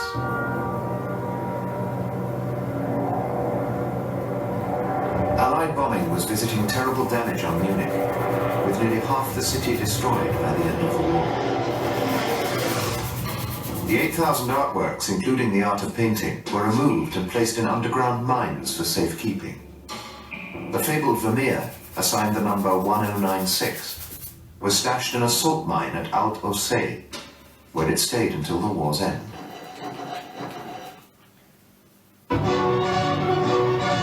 Allied officers inspect the ruins of Berlin, devastated by bombing, and then captured. With Hitler dead, along with his dreams of monstrous galleries, the Allies entered the mines and began the huge task of returning artworks to their rightful owners. Deep in a salt mine, American troops break their way into a treasure vault, where they find it. Leading this mission was a key figure in the art restitution unit, S. Lane Faison. Nothing prepared him for what they would find there. You see all kinds of things going down, but you come to, let's say, a great opening, and it would be quite a high ceiling, and it might have been 50 yards across, more or less circular. The main chambers of the mine lay a mile deep inside the mountain. The Allies knew that Hitler had been stealing art, but no one knew quite how actively. I was utterly astonished at the size, and it grew and grew and grew. This was a man with a butterfly net going around collecting butterflies. This doesn't sound like Hitler, but it was Hitler in his early stages. American soldiers found the art of painting hidden in a special chamber with a dozen other acknowledged masterpieces.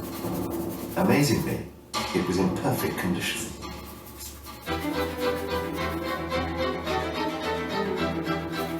Since its return to Austria in November 1945, the painting has been on show at the Kunsthistorisches Museum in Vienna. To the 17th century, it spoke of history in muted tones. We, in this age of moving pictures, tend to see it as a still from a never-made film. Johannes Vermeer was the first cinematographer because he dealt in those two phenomena, the single precious 24th of a second, instantaneous time, and also the notion of a world completely manifest by light. Peter Greenaway's 1985 film A Z and Two Noughts reworked Vermeer's images and experimented with updates of his lighting effects. Most of the light always comes from the left-hand side, a metre and a half off the ground, repeatedly. And we actually did make a list of all the different ways we could light a painting and light a film and make comparisons. This is Peter Greenaway's take on the art of painting. Give and take, in fact, because elements of other works have been imported in a typically provocative redistribution of Vermeer's themes. I really do want people to look at this image, repeatedly look at this image, and get what you can from it.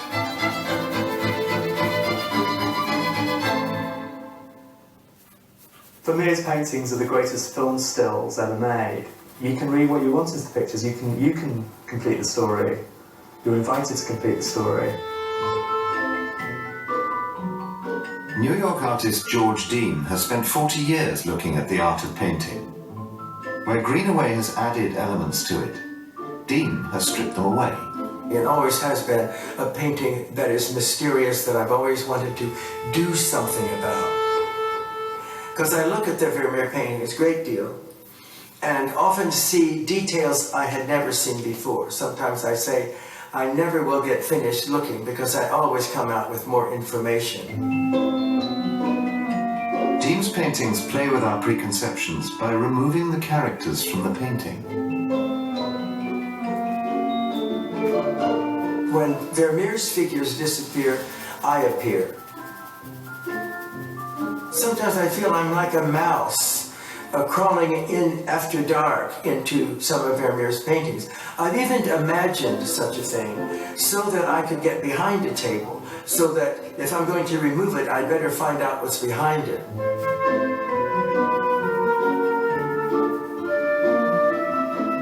These paintings are quite familiar, and if the figures are gone, there's a question in someone's mind that is answered with vision. They look again.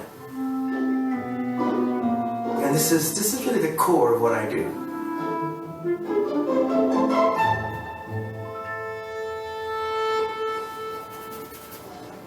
In a sense, the art of painting needed no real content, since its primary task was to show off what Vermeer could do with brushes and paint and his special view of light and darkness. But no great artist can deal only in surfaces, even if he tries. And so over the centuries, a girl dressed as the muse of history becomes the muse of art itself. Vermeer is working in that play between reality and what you see in the picture. So you see Cleo as the muse of history, you see her as a girl.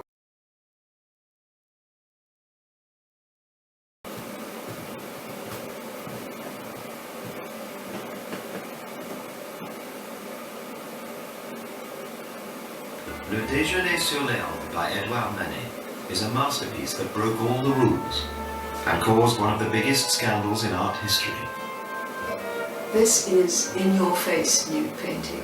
It is a staggering painting. It's extraordinary in terms of its scale and breadth and ambition, and its challenge effectively to the whole history of the nude before it. It was a shocking painting, a painting that nobody understood, that provoked ridicule and outrage. But it was also new and fresh and visibly defiant. With this one painting, a whole new chapter in art had been opened. It was so stunning for its time because it was so strange, humorous, outrageous, and really impertinent of Manet. What it attempts to do is essentially change all the rules of art. I mean, everything that applied in art beforehand no longer applies afterwards. It is the quintessential work of art about art that celebrates and brings within itself all aspects of the art of painting. This is the story of an innovative masterpiece that has become an icon and an inspiration for generations of artists. Countless pastiches and parodies have tried to make sense of this strange scene. Yet 140 years later, it remains one of the most intriguing images ever created.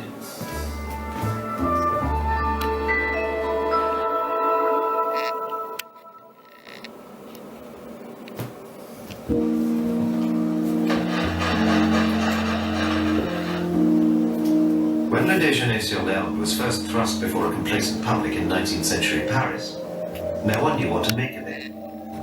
It was certainly like nothing else they'd ever seen.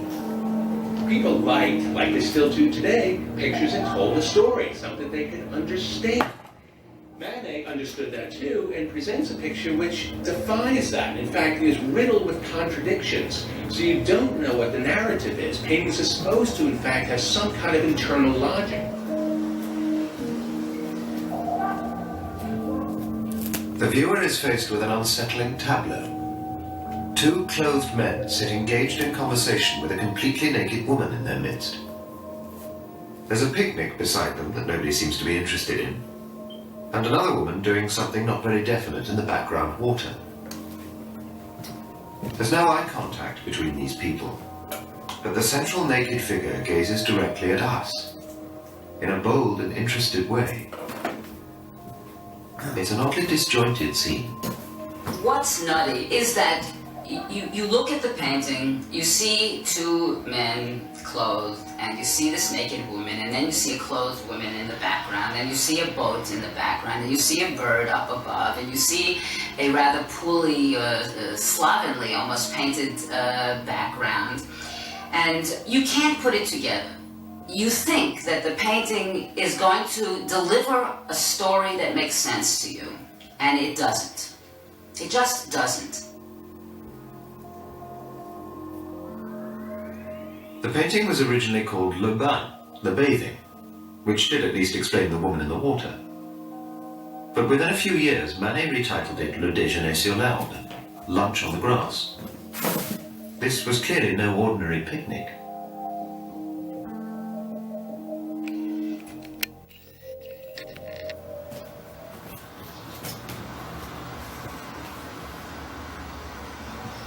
Housed today in the Musée d'Orsay in Paris, the painting first appeared in the city in 1863 at the only exhibition that mattered, the Salon, a state-sponsored event that got the whole of Paris talking.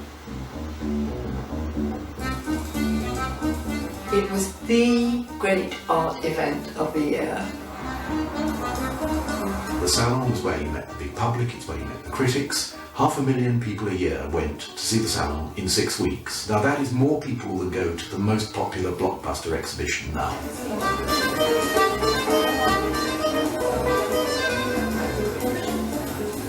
Careers were launched at the Salon and reputations made, but there was little room for experimenting. The Salon was there to maintain the very highest standards in French art and to educate the public. Many thousands of works were submitted to a jury for approval or rejection. Invariably, the most popular pictures were grandiose mythological and historical scenes, which revered and idealized their subjects. And there were always plenty of nudes. They were hypocritical nudes, if you like.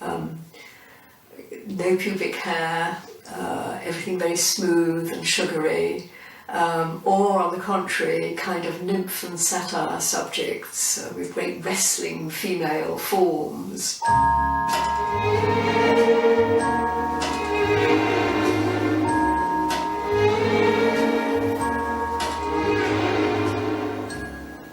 One such sugary nude was the highlight of that year's Salon, the sensation of the exhibition, The Birth of Venus by Alexandre Cabanel. The supposedly exquisite taste of this vast work was confirmed when it was purchased by the Emperor himself, Napoleon III.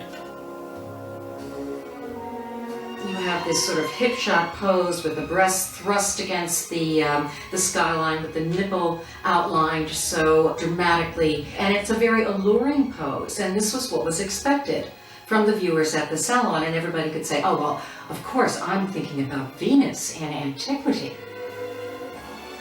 Manet is reported to have said, "They say I must paint a nude. Well, I'll give them a nude." After the Salon of 1863, the nude would never be the same again.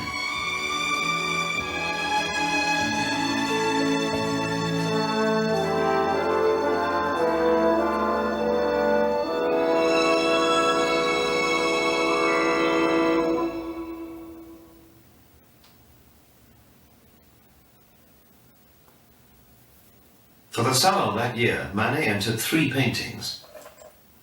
Young Man in the Costume of a Majo, Mademoiselle Victorine in the Costume of an Espada, and Le Déjeuner sur l'Herbe. All 3 were rejected. That could have been the end of the story, but 1863 proved to be an exceptional year. So many works were rejected that there was an outcry from the artists, and the Emperor Napoleon agreed to open an annex to the exhibition, where some of the rejected works would be displayed. The annex, known as the Salon des Refusés, became instantly notorious. It was depicted by the press as a kind of chamber of horrors. There were certainly some dreadful paintings on show, but one work stood out. It was mass hysteria in a way. It was a sensation whipped up by the press, and it amused people to go and protest and laugh in front of it. The Emperor himself visited the Salon des Refusés, where according to legend he turned away from the déjeuner in disgust. According to the reactions collected by the novelist Émile Zola, the public and the critics were equally horrified. A common prostitute, stark naked at that, lounges shamelessly between 2 overdressed fops who look like students on holiday. I can't think of anything uglier than the man stretched out beside her, who hasn't even thought of taking off his horrid I decline for any meaning to this uncouth riddle. People went to stare and to laugh and to mock and to pour scorn on this character whom they imagined to be a kind of outrageous, bearded, arty fellow. Edouard Manet was suddenly the name on everyone's lips. Surely he must be an obvious radical, a kind of artistic thug. But no. Outwardly at least, Manet seemed like one of their own. Even when he painted, he was always very well dressed, in a top hat and his coat, sketching at the easel. And I think that's the way that Manet was. But inside, I think there was this rebelliousness, this wanting to change. The most controversial artist of his day was from the most bourgeois of backgrounds. Born in Paris in 1832, he was the oldest of 3 brothers. His father was an eminent judge, and his upbringing would have been the epitome of upper-middle-class respectability.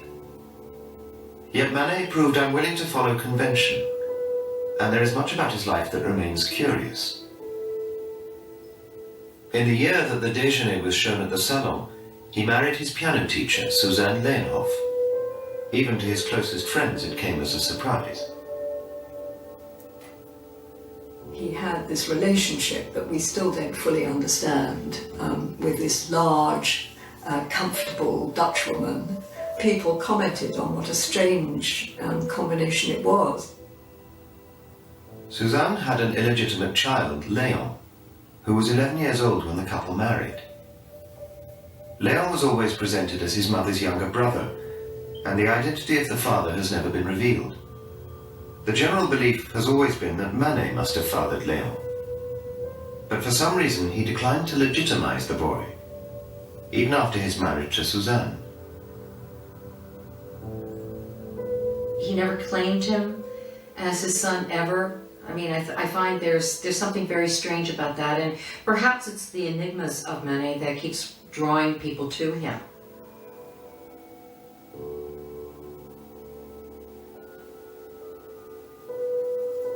Manet's decision to become an artist appalled his father. For his training, he made another rebellious choice, the studio of Thomas Couture, a fashionable young painter whose style was considered innovative at the time.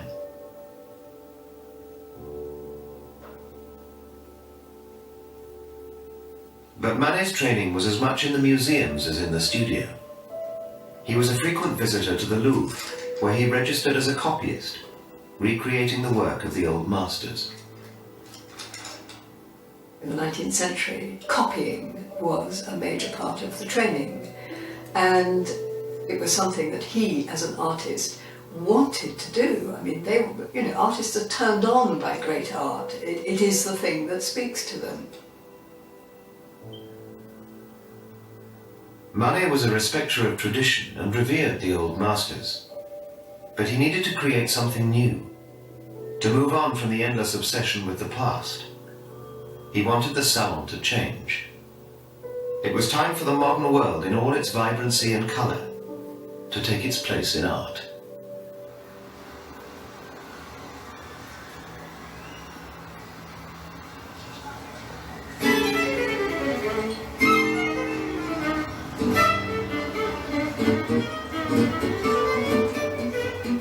Manet's saying, essentially and wonderfully, our world, our people, our women, our landscape is just as important and just as pertinent to an artwork. The painting of subjects from everyday life was an idea that had been championed by the poet Baudelaire. He urged artists to take inspiration from the ordinary man and woman in the street, and indeed the street itself, to be un peintre de la vie moderne. Embracing this notion, Manet made daily trips to the Jardin des Tuileries in Paris to sketch the throngs of people around him. To a 19th century audience, the figures in the déjeuner were startlingly modern. The two men are dressed in a slightly bohemian style, suggesting they may be students, and the woman's clothes are equally typical of the time, except that they've been discarded. All three, in fact, were well known to Manet. The central figure was posed for by his brother-in-law, Ferdinand Leenhoff, who was a sculptor. It's believed that both of Manet's younger brothers, Eugène and Gustave, posed for the reclining character on the right. Looking at Manet's déjeuner, you would immediately have been struck that these were the sort of people you recognised wearing the sort of clothes you recognised. You imagine you might suddenly see them standing by you in the exhibition and recognise them and think, my God, that's her, my God, that's him.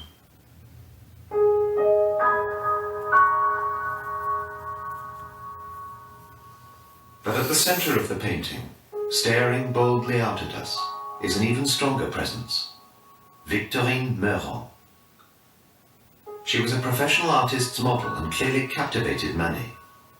It's thought they met in 1862, and over the next 13 years Manet painted Victorine in a series of bold, exciting pictures. Another of his salon entries that year featured her in a bullfighter's costume. The poses and the costumes may have changed, but there's no mistaking Victorine's steady gaze. She was a gorgeous model, sort of slightly red-headed, creamy skin, exactly what every artist dreams of finding in a model. It's difficult to know, isn't it? But one imagines that they must have had great fun together, working out how she would sit, how she would stand. It's that head, those eyes, that constant look that sings out of the painting. They had something. I don't think they had anything sexual, but I think that she was a presence who interested him, and he made outrageous paintings of her. Olympia, the portrait of her as a courtesan, reclining as if waiting to receive her next client, featured that same fixed stare that was considered so provocative.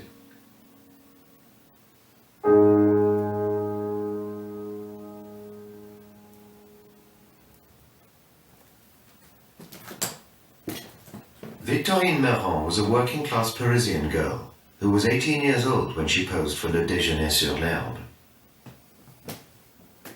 Victorine was somebody who had posed in the studios of people that Manet knew and of his own teacher's studio. So she was a model around. While little is known about the life of Victorine, a mythology has grown up around her. For many years, it was believed that she was an alcoholic who drank herself into an early grave. People see what they're schooled to see and what they want to see. And Manet was the genius, and she was just the meat. But that's not the way it was. She was an interesting woman, and he painted an interesting woman. In fact, she lived to the age of 83, and even found some success as an artist in her own right. None of her paintings has been traced, but we know the Salon accepted her work on 4 occasions. There was even one salon where Manet showed that Victorine had a painting as well. Now that, if you think about it, that's an astounding accomplishment. Manet's painting of Victorine was real and modern, just as Baudelaire had urged.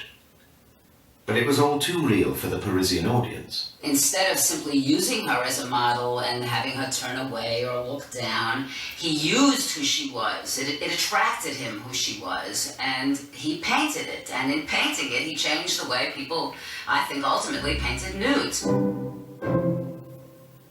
Yet in his quest to paint a modern nude, Manet hadn't abandoned the old masters completely.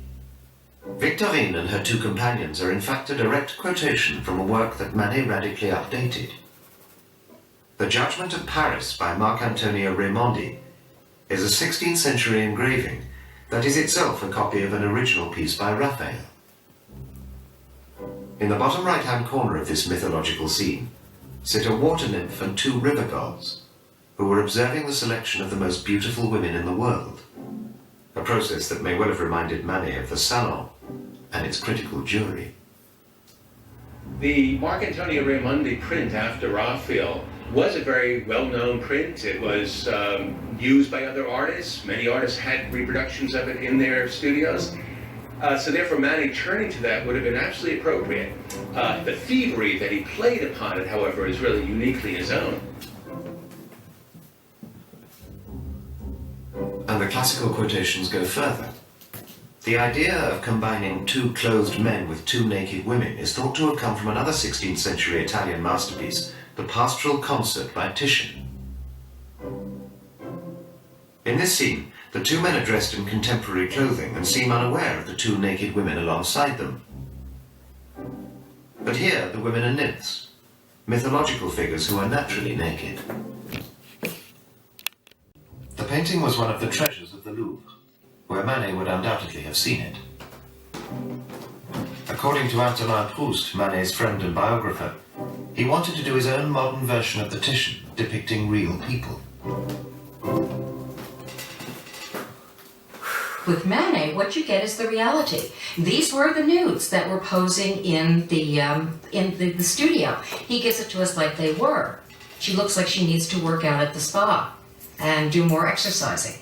And they didn't like that aspect about her because they couldn't then use the painting as a kind of an escape to an idealized world.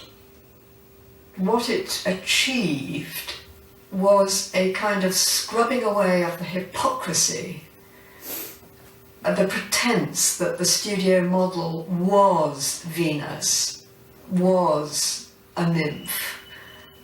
He just showed that she was a model. And this was a breakthrough. This was a breakthrough.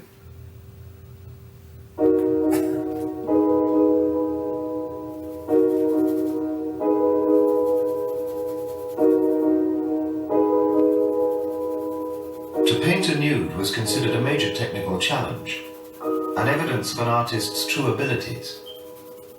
X-rays of the déjeuner reveal how the nude became the focal point of Manet's canvas. The central element of this composition, even though it's off-center, is clearly the nude. I mean, everything points towards her, the gestures of the men, the line of the hand and the cane, even the figure up the top is bringing your eye back down to this larger, lighter shape. The figure of Victorine has evidently been reworked in great detail. The face in particular seems to have been laboured over, and it may be that Victorine was not Manet's original model. Since they only met in 1862, it could be that the painting was started with a different sitter, Manet's wife.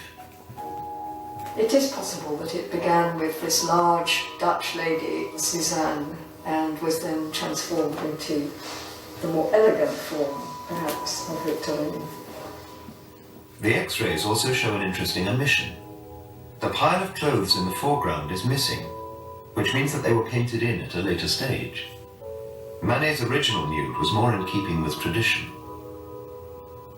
It was quite apparent that he had taken this very radical decision to transform the woodland nymph into a very modern young lady who had taken off her fashionable dress and her sun hat and left them on the grass beside her. And in a sense, this is what gives the picture its shock value. And I just think it's so interesting to see that this was a decision that he made right in the final stages of completing his picture.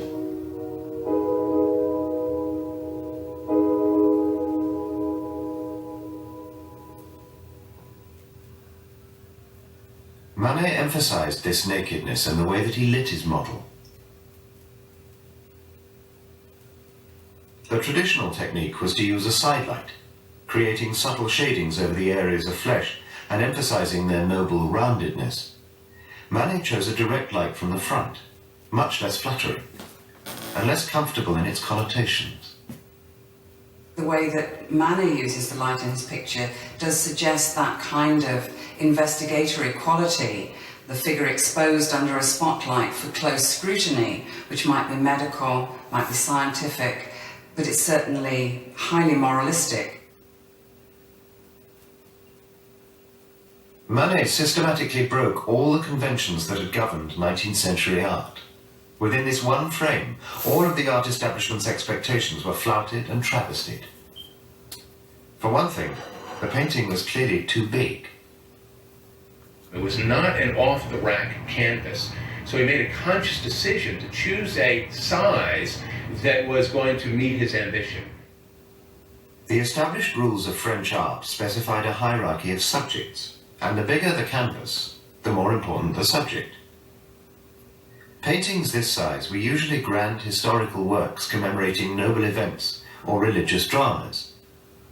A canvas of these dimensions had certainly never been devoted to a picnic. In other ways, too, the picture defied categorization. Slotting it into any one genre was impossible since it contained elements of several: still life, landscape, and figure painting. It was a challenge to an artist to prove that he or she was a universal artist who could do all the genres, could actually be master of the whole range of different types of subject matter. And in a sense, Manet is trying to do the whole lot all at the same time.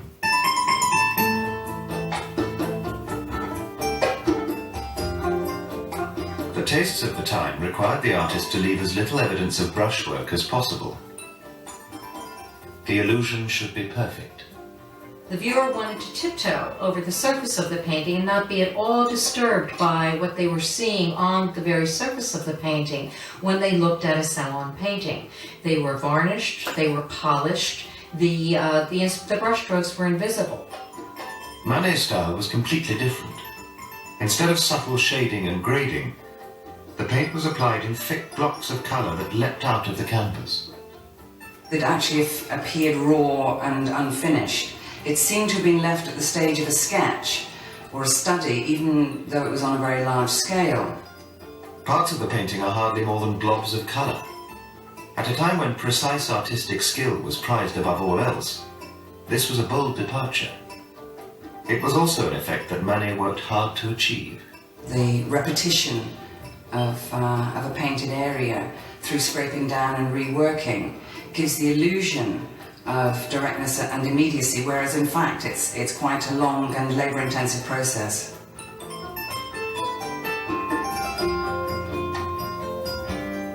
In a bold break with the past, Manet was letting the viewers see the hand of the artist and foregrounding his craft, his technique. This was now art about art. And just as the brushstrokes and heavy use of paint remind us of the artist's hand, Manet finds other ways of saying that this is a painting done in a studio. and not a real outdoor scene at all. The man on the right, for instance, is wearing a smoking cap that would normally have been worn indoors. And the woodland itself is painted like a theatrical backdrop, with an unnatural, flattened perspective. You're just not as sure as you should be where the beginning is, where the middle is, and where the distance is. And you see it most obviously with this figure in the back of the woman coming out of the water, because she's the wrong side, isn't she? If she was genuinely being presented with the right perspective, she would be much smaller, but she's too big. So this strange landscape not only lures you into thinking about the drama more obviously, but I think it just says strangeness, it implies strangeness, it sort of demands that you think about it differently. Even details such as the picnic are unrealistic on closer inspection, and many add to the sense of artifice. The picnic in the foreground is really odd, because it isn't a picture of a real picnic either before, during or after. You've got one solitary bread roll spilling out onto the wet ground. You've got some figs, you've possibly got some mussel shells, and you've got some cherries, which of course from a different season than figs. It's a strange spread of fruit and odd bits and pieces that we don't really know what it's doing there. In fact, the more you look, the more oddness and contrivance you find. The fact that you can't fit the figures together to make some sort of clear sense out of them and create a storyline is something that gives you an immediate challenge, but it's also something that's absolutely in line with notions about what it was to be modern at that time, that modernity was something that didn't all add up, didn't all make sense. Most disquietingly of all, this was no longer art from which viewers could hold themselves aloof. They were included in it. The central key person in that picture is the viewer of the picture, because the woman on the left, the naked woman, is turned around towards you. She is directly looking at you, very openly, very immediately. Her body language says, I recognize you. She's not displaying herself provocatively. She's not covering herself up. She's simply looking at you as if to say, you're part of the party.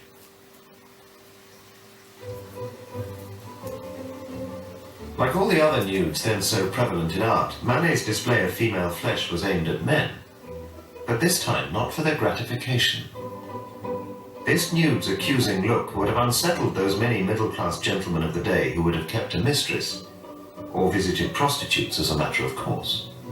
She is saying to them, yes, I'm here. I'm the kind of woman that you, in your spare time, go to. Does Madame next to you, sir, know that I'm here? It's an image that fights a fight for all those women who were kept hidden from Madame the wife, but who were there. There can be little doubt that Manet himself took advantage of these sexual double standards.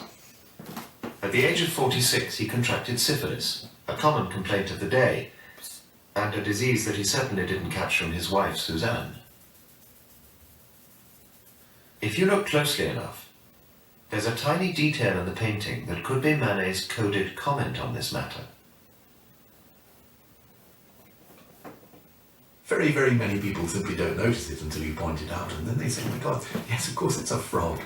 At that time, a frog, a grenouille, is a slang for a prostitute, and there you have, in the bottom left-hand corner, this little green creature looking rather sternly in the opposite direction from all the action behind it.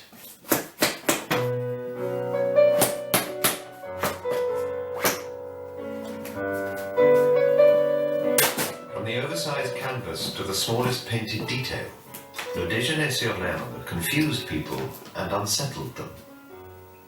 It was the start of a whole new chapter in art, but not everyone was ready for it.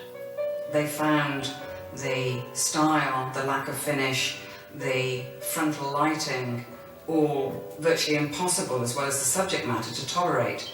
But they did recognise the quality of his painting. They saw him as a misguided genius. He knew about colour, he knew about the viscousness of paint and how to apply it. But he frustrated them because he wasn't conforming to the rules. Le Déjeuner sur l'herbe was on sale at the Salon show, but nobody bought it. The critics had a field day. though some perceived that Manet was ahead of his time. Manet will triumph one day, we do not doubt, over all the obstacles he encounters, and we will be the first to applaud his success. Manet is one of the greatest artistic figures of the day. In this salon, he is its sparkle, its inspiration, its flavour, its marvel.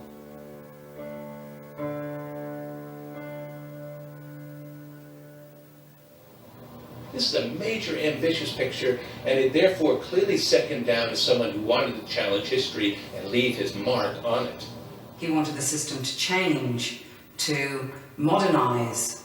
He sought consistently throughout his life to get salon acceptance, but it was on his terms. It had to be on his terms.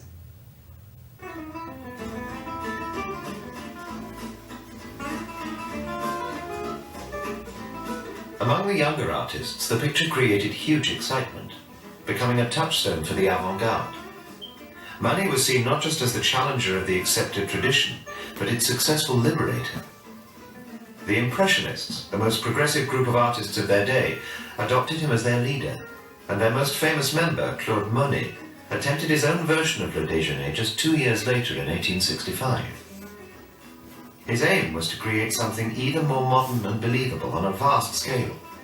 His canvas was 20 feet long, but the project proved too ambitious and he never completed it.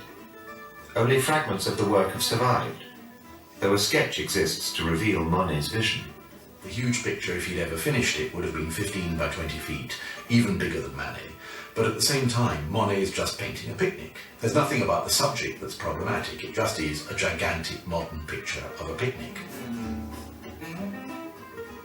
Manet himself did 2 more versions of the Déjeuner, one incomplete in watercolours and ink, and another in oils which now hangs in London's Courtauld Institute. It's only half the dimensions of the original, and was probably painted to commission for someone wanting a domestic-sized copy. Meanwhile, the ideas expressed by the painting continued to attract the greatest names in art. In 1870, Cézanne painted several versions, noticeably maintaining the clothed men with nude women. He's also thought to have inserted himself into the picture.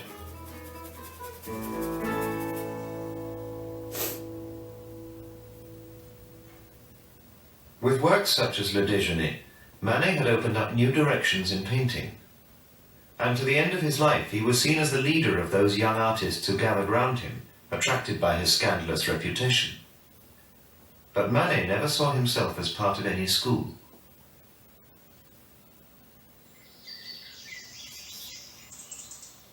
His career as an artist lasted barely 20 years. The syphilis he contracted at 46 gradually took hold, and eventually his left leg was black with gangrene and had to be amputated. The operation took place in the sitting room of his apartment. Manet never recovered and died there 10 days later on April 30th, 1883, at the age of 51. He's buried at Passy Cemetery in the heart of Paris. His friend and fellow artist Edgar Degas followed the funeral procession and remarked, "He was greater than we thought."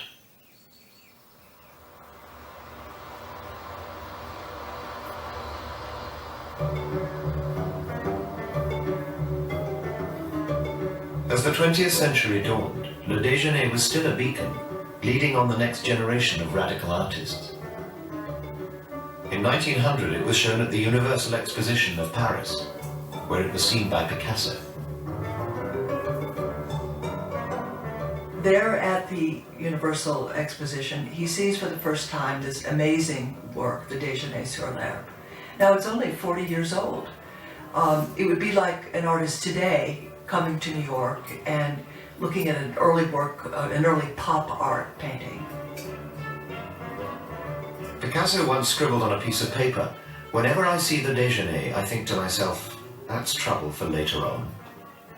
It was nearly 60 years later in his life, when Picasso was in his 80s, that he took on the Déjeuner. For 3 years it obsessed him, inspiring the largest series of variations on one original that Picasso ever produced. 150 drawings, 27 paintings, 3 lino cuts, and 18 cardboard models from which sculptures were made. Picasso was painting a series at in a way, the end of the period of modern art. And so it was appropriate that he would go back to the original work of modern art, the wellspring, what launched the whole adventure, and to go back to both celebrate it and to draw inspiration from it. Over the course of the series, Picasso played around with the foursome, creating different scenarios. But his particular fascination was with the central nude. Picasso said to Braque one day, I want to paint a woman, or create a woman, or sculpt a woman who you can actually smell her, you can feel her, you know the tone of her voice. And that's what he got out of Manet. In these endless variations he does, he suggests certain eventualities. He puzzled, he went round and round, all these different possibilities, until suddenly when he's relinquished the whole series, he goes back to it one last time and turns it into a ring. And there's suddenly, genitalia all over the place, and it ends with a bang and a crash.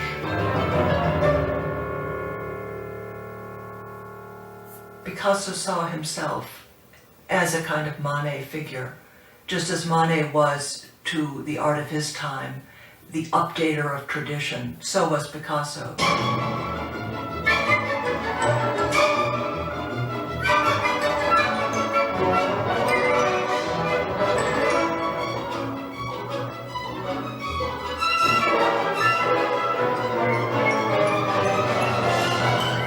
Exactly 100 years after Le Déjeuner appeared, the pop artist Alain Jacquet took on the painting.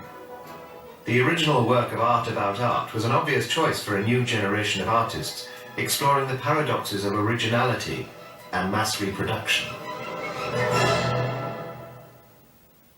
Jacquet began with a photograph of his adapted scene, then reproduced the image on canvas using a screen printing process, and enlarging the picture to the point where the image was reduced to a series of dots.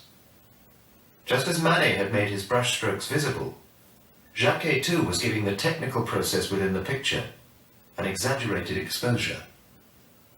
What I wanted to do with the photo screen is just to flatten the whole thing.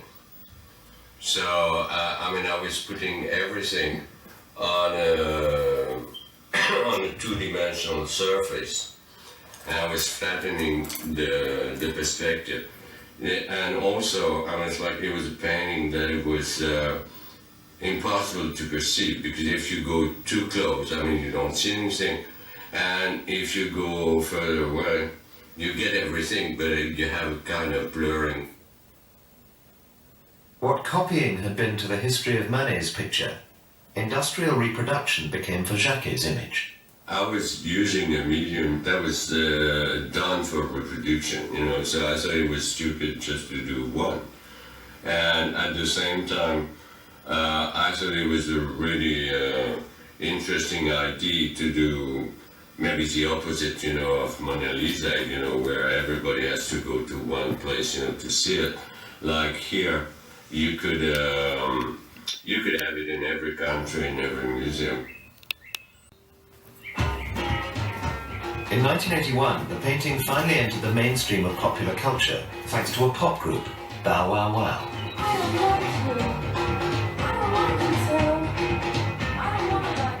I think we made people more aware of the original painting because of our album cover, The Last of the Mohicans, and go wild, see jungle, go John Yoganya, city all over, go crazy. I think we actually put it out there. The band's producer, Malcolm McLaren, wanted lots of publicity for the band's first album, and commissioned a version of The Déjeuner set in Surrey. He came up and he said, this is what I want to do. 100 years ago, when it came out, it was controversial, it all got rejected. There was the whole, explaining the whole story of the painting.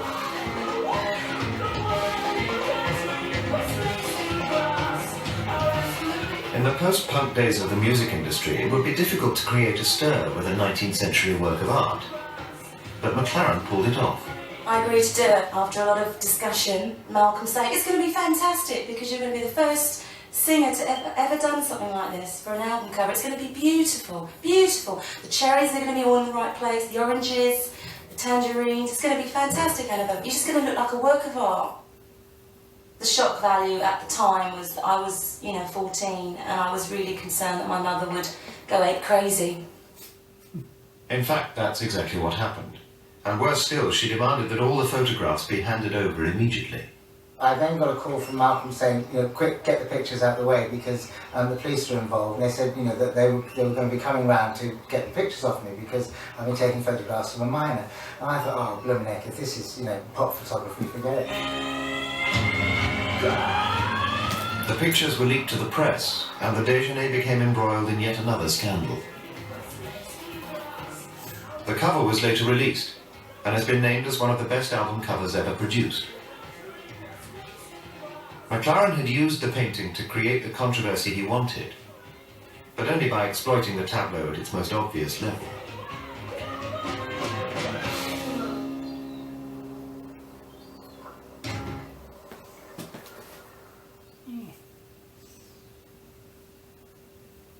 An image aimed so clearly at men of the 19th century has inevitably provoked a critique from women artists of the 20th century. When I first saw Manet's version of it, and the two gentlemen were clad in their clothing of the time, I felt there was sort of a tension there, because it was like, why is this woman there like naked, and these two guys are sort of lounging around, which is every guy's fantasy, but I couldn't really get with it. So once I discovered the River Gods and I saw the River God version of it, I sort of embraced that more, because I sort of feel more like the queen, if you want. It's like I'm in charge, and these guys are there to like protect me. For me, it's about changing people's ideas and notions of how they previously thought. That's like the greatest part of being an artist and putting work out there, that it provokes some kind of conversation.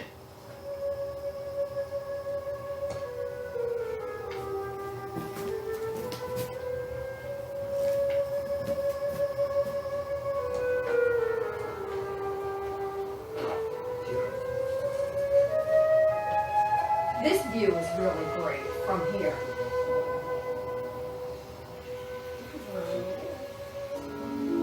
What's going on here? Maybe a little more than a picnic. What were they contemplating? I don't quite get the point. No, not that obvious. Those are two painters, say, and she's a model. They have a lunch break. This gives it another dimension. You think so? Oh yeah, I think you have more, you can see right up there. I think she's having a ménage à trois. In a leafy corner of New Jersey, a version of the déjeuner has been created by one of America's most popular sculptors. 3D has this power, and I thought if I took something that already had power, a two-dimensional icon, and give it the third dimension, that would do something, and it does. I get postcards from Paris all the time saying, all these people standing there looking at the painting, they haven't seen it from the back. There's a sense of being there, there's a sense of going through the looking glass, so there's all kinds of things that happen that are quite disturbing, actually. It's almost like this is the real thing, and that's a painting of this, and so authenticity and everything like that becomes garbled, and that's fun. She thought at first that he might be, the sculptor might have been imitating a famous painting. The painting, because it looks like And I don't know if it's a famous painting. People sort of, think, shake their head and try to figure out what the hell's going on. And they're allowed to touch it, which you, of course, are not allowed anywhere near Déjeuner sur l'Eau. And with the nude, I have a feeling that she gets touched a lot. And she's playing that innocent look. Look at her face. Yeah. It's about forcing people to ask questions. I think that Manet had a little devil in him, and he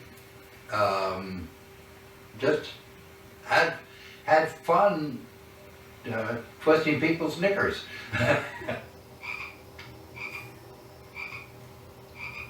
There are many, many more dramatic subjects than four people sitting around on the banks of a river.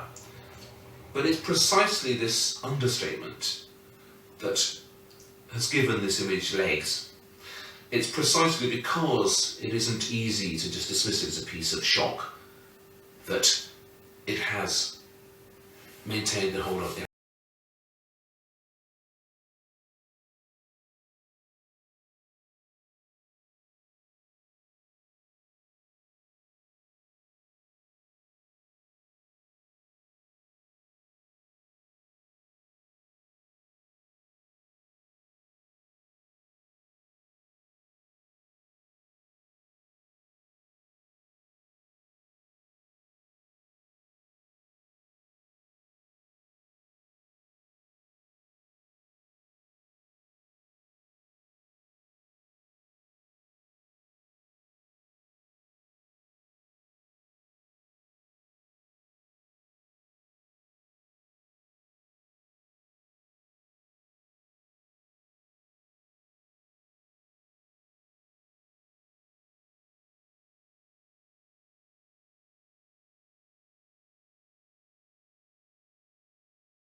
It's 25 years since I made The Shock of the New, a set of 8 visual essays on the relationship of painting, sculpture and architecture to some of the great cultural issues of the last 100 years.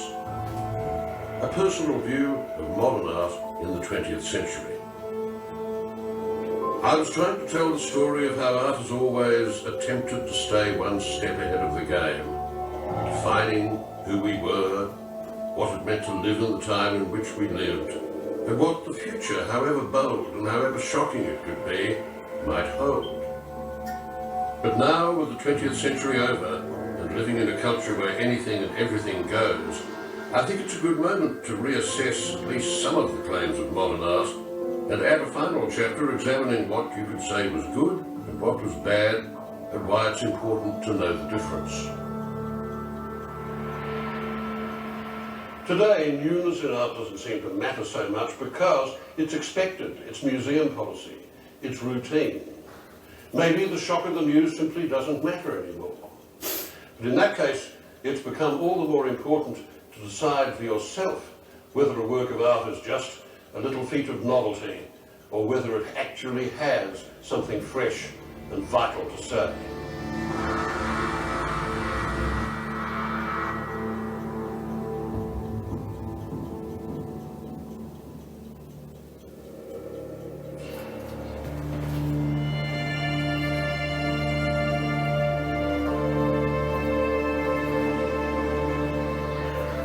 Just over 100 years ago, the world was amazed by the sight of the Eiffel Tower peering strangely above the skyline of Paris. Wherever you went in the city, you couldn't escape the sight of the tower. It was visible from everywhere. This was the master image of the age, the structure that seemed to express the energy, the confidence, and the self-belief that art could offer. And the important thing was that it had a mass audience. Millions of people, residents and visitors, were touched by the feeling of a new age, that the tower made real.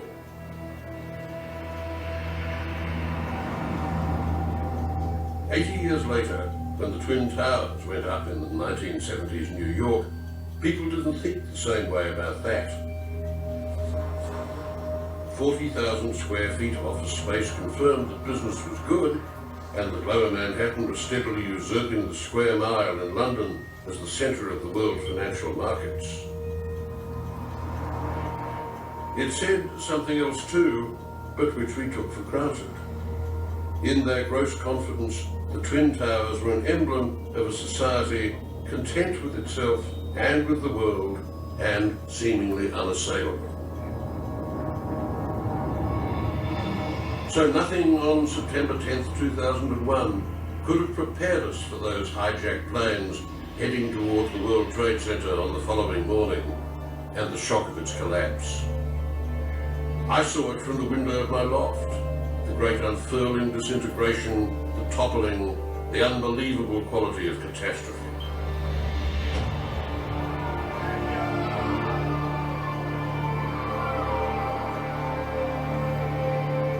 Replayed a million times, the fall of the towers has become one of the iconic images of the 20th century.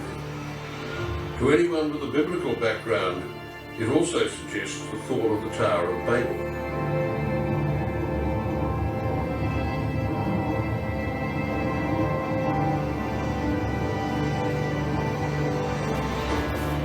I guess we're all apt to generalise, but it's not hard to see the erection of the Eiffel Tower as the beginning of a modern age, and the death of the Twin Towers as its terrible end.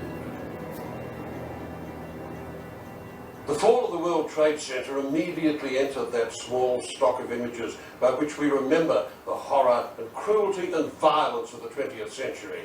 The atomic bomb, the death camps at the end of the Second World War, the assassination of JFK. Thinking of these events, I sometimes wonder why so few of them have been depicted by contemporary artists. And I try to imagine what the great painters of the past might have made of them.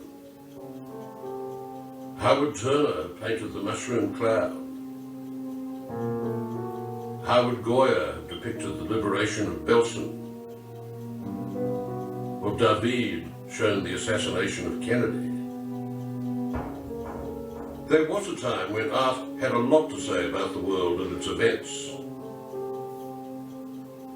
As recently as 1937, after all, Picasso had been able to paint the most powerful invective against violence in modern art, Guernica.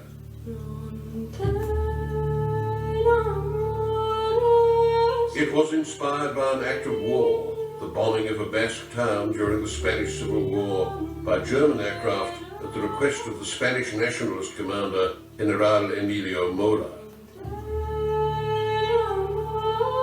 Guernica may not have been the last great history painting, but it was surely the last modern painting of major importance that took its subject from politics with the intention of changing the way that large numbers of people thought and felt about power. A reproduction of it was given to the United Nations and hung in its foyer in New York to remind everyone of the horrors of war. But we're a long way from the moral shock of that now. In January 2003, when Colin Powell came to the United Nations to argue the case for war in Iraq, Guernica was discreetly covered with a blue curtain.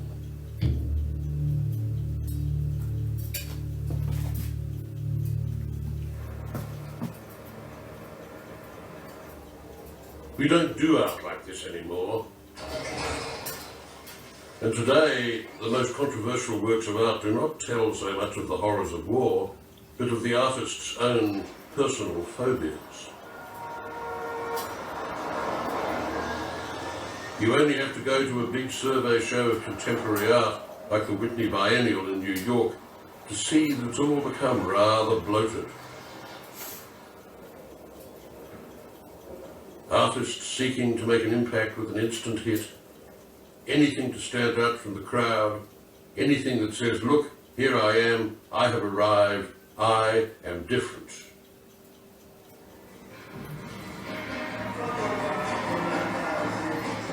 Whatever it is, it's about making an immediate impact, about fast, gettable and sellable images. Chape is what they used to do in Notting Hill Gate in 1964.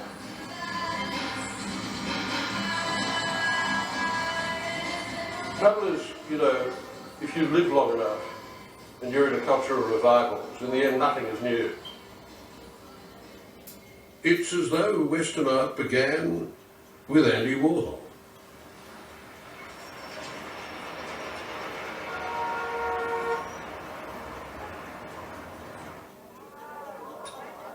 In this atmosphere, artists are treated like stars. Social glamour is the criterion for star quality. Andy Warhol did more than any other artist to turn the art world into the art business. Although his late work descended into feeble, repetitious kitsch, the main message of his career came through very loud and very clear. And it was that the primary model of art was fashion. His paintings, tremendously stylish in their rough silk screening, mimicked the dissociation of gaze and empathy induced by the mass media. The banal punch of tabloid newsprint, the visual jabber and the bright sleazy colours of TV, the sense of glut and anaesthesia caused by both.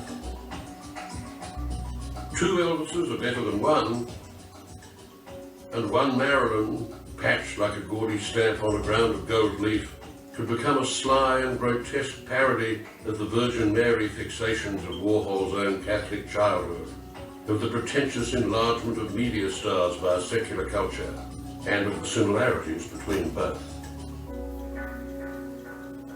I want to be a machine, said Andy. Well, he didn't quite succeed in this high ambition, probably no artist can, but he did leave this strange legacy whereby artists who came after him engaged obsessively in the production of serial novelties.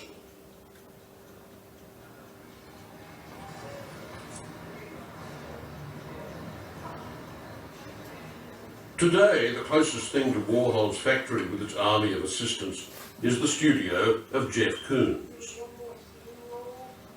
I wanted to meet Koons because he is probably the most famous living artist in America.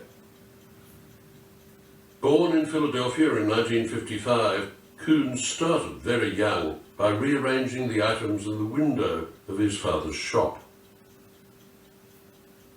He financed his art by earning money as a commodity trader on the New York Stock Exchange and began his artistic career by putting consumer items in plexiglass boxes, anything from vacuum cleaners to basketballs, a trick he'd learnt from Marcel Duchamp, an artist who made his name with ready-made sculpture in the teens and 20s of the last century.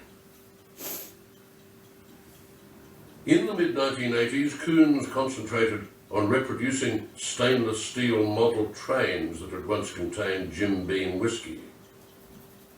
He dabbled in a laundered and winsome kind of pornography after his marriage to the Italian politician and porn star Cicciolina with a series called Made in Heaven. He then duplicated advertising images of luxury goods, directing his assistants to paint exact replicas for a purpose that I've never really been able to fathom. Like Warhol, he hooks onto the ad mass imagery of an age and tries to turn it into iconography. His statues of subjects like the Pink Panther are kitschified into porcelain like enlarged souvenirs. He uses the same technique with religion, such as this copy from Leonardo, a statue of John the Baptist, as though his work and Leonardo's were in some sense one and the same. Religion has diminished into celebrity, the kind of reverse apotheosis made most clearly in his sculpture of Michael Jackson and his pet monkey, Bubbles. I saw Michael at the time as somebody that really would do anything for his art, somebody that was just transforming himself. He wanted a large audience, and at the same time, the public seemed so hungry for this too. you know, Michael really was a symbol of the kind of the celebrity culture and everything that we look to that culture for. I mean, this deals with kind of this Christ-like quality of, you know, putting somebody in this type of situation. Well, here he is saving the soul of this little ape. Well, I think it has to do with a sense of evolution and a sense of eternity. But I think there's tragedy in this piece, and I think the tragedy was always there. There was tragedy of what Michael was doing to himself. There's always this tragedy of how culture looks to the celebrity. I was really thinking about Renaissance sculpture. I was thinking about the Vatican and how the Vatican's used art, and this is within that tradition. But I was thinking of Michelangelo and the Pieta. Koons's act, which is not perhaps even an act, is to believe that he is a natural descendant of the great artists of the past, interpreting religious iconography with a kind of contemporary twist, but aspiring to the same level of eternal fame and truth. Perhaps if you mention your name in the same sentence as Michelangelo's, people will begin to see you in the same light. And if you then go to Italy and hire lots of craftsmen to work for you using the same materials, then you can start taking yourself even more seriously. I saw Masaccio's Expulsion, and that was really kind of the genesis of the Made in Heaven work. I was really moved by the Expulsion, and I guess I felt... But the Expulsion is a deeply pessimistic, even tragic image. I mean, here are these people, Adam and Eve, who have just lost everything. They've lost all their sources of happiness. They're being thrown out. What relation does that have to yours? Well, with humankind, I mean, we're in that state since that moment, and to deal with that state. And so people have guilt and shame, and my work has dealt with guilt and shame for a long time. Sex is a fairly common theme in Koons's work. Sometimes it's moderately subtle, sometimes it's quite explicit, and at other times it's rather confusing. A woman in a bath with the top of her head cut off, surprised by an underwater diver with a snorkel. I tried to relate that cultural guilt and shame to guilt and shame that people have about masturbation. And most young children come in contact with their bodies when they take a bath. And do both of these come together in this girl as a masturbation image and in covering her breasts? Well, it's kind of different. I mean, the sense of the bathtubs there, the guilt and shame is, I think, that the viewer feels too, because I think you want to participate, the viewer, in the victimization that's happening here. I mean, she's startled, she's trying to protect herself, but yet, you know, this finish here, it's so sensitive. I mean, I want to touch the hands, I want to touch her arm, and so it has that sense of quality that the medium, kind of this victim-victimizer role that's taking place here. But the voyeur or interferer or whatever he is actually is also cut off, isn't he? I mean, there's no way that he could fit in there. That's correct. And I guess maybe this is us. That's, you know, underneath there in the snorkel. Today, Koons and his assistants are working on a series of large children's toys, playing with materials, inflating dogs and lobsters, and then recasting them in aluminium so that they acquire weight and a sort of gravitas. Nobody questions the work because Koons's lock on the market is so thorough. His Woman in a Tub sold for $1.7 million, the Pink Panther for $1.8 million, the train of whiskey bottles for $5 million. Over the last 25 years, I've been amazed at the rise in prices and the sheer volume of the art market. $100 million for a Picasso removes the work from public currency. It says, look, I can belong only to the super rich, and all other Picassos are just the same. This alienation of the work from the common viewer is actually a form of spiritual vandalism, a cultural obscenity. What on earth is going on? Theo Westreich runs an advisory service for collectors, assessing value amidst the hype and telling you, the neophyte, who is hot, who is not, and why art has become such a popular investment for collectors. The reality of collecting, the desire to own, the desire to behold, the desire to learn, the desire to have, never changed. We have an enormously rich history of collecting. What's different now is that the nature of collecting has changed only because there are more people who can play in the market. Why do they want to? Sexy. It's fun. It's engaging. It's fast-paced. It's opportunistic. It's about your culture and your time. You understand it. You can embrace it. It confers value on you, the collector, to have objects that other people perceive as important, valuable, critical.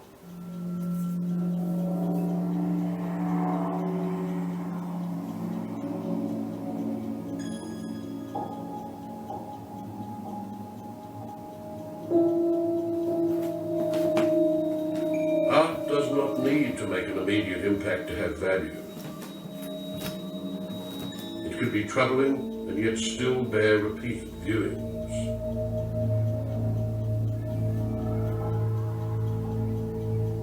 And you can find this slow disclosure in the work of Paula Rego, an artist who is psychically tense without being melodramatic.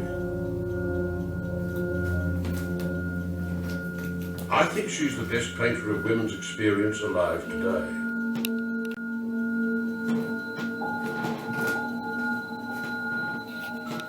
Her paintings contain narratives that don't always show themselves at once. The work is subtle, puzzling, discreet, and undermining. Things are not always explicit. Things are not always what they seem.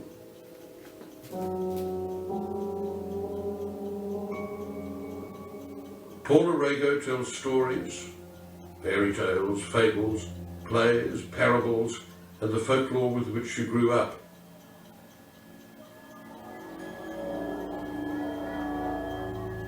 But it's a psychic narrative, laced with stories from the confessional, the psychiatrist's couch, and her own bad dreams.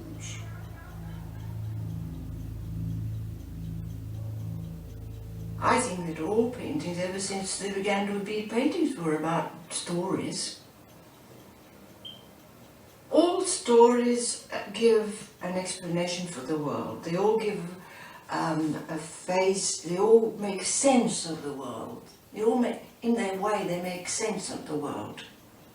And the violence in the world, which there is plenty of, you see also in the folk tales. So it makes sense of the world.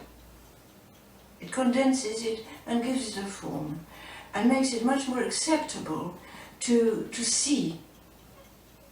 Rego's paintings draw on memories of her childhood, a world of dark secrets, compromise and betrayal, a murky mythology in which the public and the private interweave in love and family life.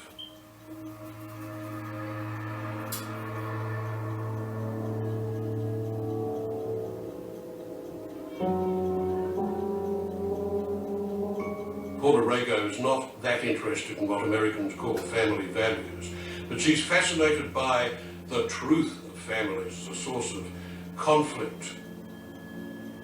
When there are two people or more in a Rego, you can be quite sure that something rather bad is going to happen to at least one of them. You very often seem to deal with childhood memories that you find repulsive, and then you work through them. Yes.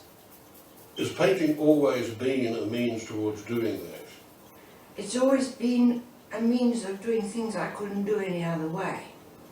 So you can do things in pictures that you can't do in life, ever. Her childhood in Portugal was coloured by growing up under a military dictatorship. A work such as this, The Interrogator's Garden, shows a guilt-free fascist in rubber gardening gloves, a torturer, perhaps a rapist, a man confident of his own unassailable position in a society gone wrong that demeans women, bans dissent, and outlaws free speech. Her painting The Policeman's Daughter brings home the ruthlessness of a world where childhood is compromised and made sexual. The Policeman's Daughter. Yeah. This picture of a girl lovingly shining her father's jackboot, one of the main symbols of oppressive authority of the 20th century, clearly has a very great political resonance for you. Her devotion to her father is not necessarily political, although she is certainly a very obedient girl and likes to do what her father asks her. I think it's more that kind. If that is political, then it is political. But it has to do with obedience and being very well brought up. But the Policeman's Daughter also seems to me to carry a very powerful image of incest too. Probably. Only probably? I mean, it wasn't intentioned at the time. I mean, I didn't think, oh, this is incest, but I think probably yes. My daughter, who was posing for me, she was wiping, and I said, darling, just ram your fist down the boot. Ah. Right? And that's how it happened. Mm-hmm. I just told her, just ram your fist down there. And she did. And like a good daughter? Like a good daughter, yeah. I mean, she was okay, you know, so it worked.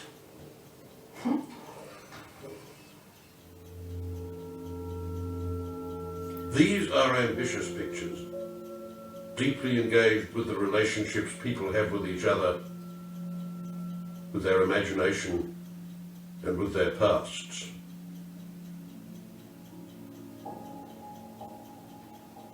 Has there ever been a time when you didn't think of your art in terms of a wider kind of social address? Oh, I never do think of it as a wide kind of social address. Yeah, but you're not a simple painter who paints, say, still lives. No, I don't know how to do, no. You're always I can't see painting the human point. situations. Yes, I am. A fight, a power play. Power. Who bullies whom and all this, and the injustices that go on.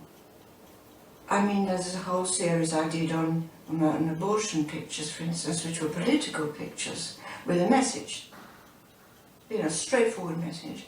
And they were done because I wanted to do something about it, you see.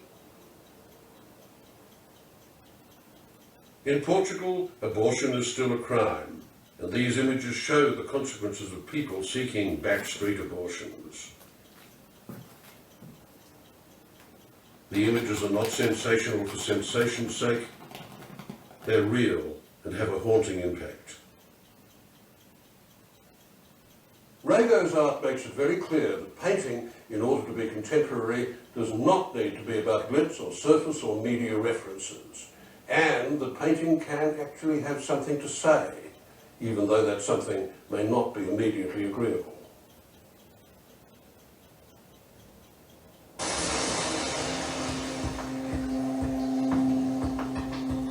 Some of the most moving art that deals with this tension between private conscience and public responsibility has emerged from Germany.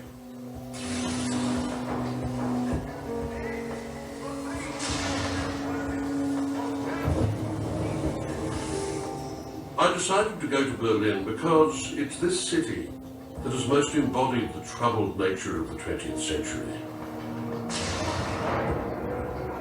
The oscillation between decadence and social collapse, 2 world wars, the Holocaust, the forced acceptance but the eventual rejection of communism, the fall of the Berlin Wall, a city soaked in the drama and chaos of history. But should the artist deal with such a history? How much should be remembered and how much cast aside? Should he or she forget it all as though nothing had happened, as if that were possible? Or should he confront questions of memory, identity and nationality and test the moral imagination, his own and others? The artist Anselm Kiefer has had the courage and perhaps even the looniness to tackle it head on. In 1969 he produced the first of his books, some of which show him repeatedly giving the Nazi salute. He wanted to understand both the attractive and the corrosive nature of power.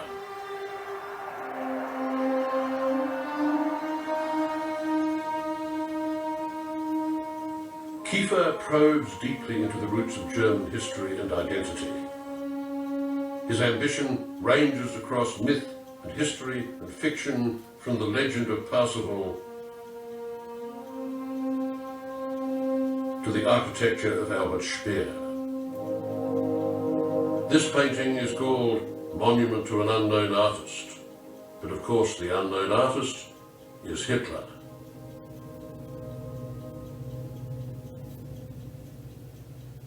Kiefer's work covers an enormous terrain of cultural reference and pictorial techniques, and in the process he's tried to shoulder the content of tragic history and redemptive hope that so much recent art has tended either to trivialise or ignore.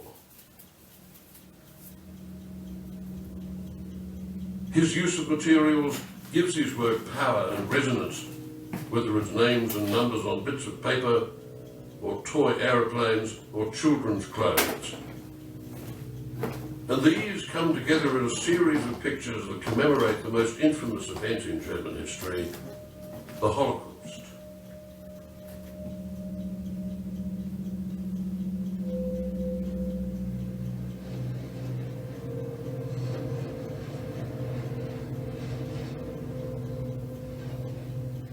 "20 years ago, Anselm Kiefer was attacked by some Germans as a neo-Nazi.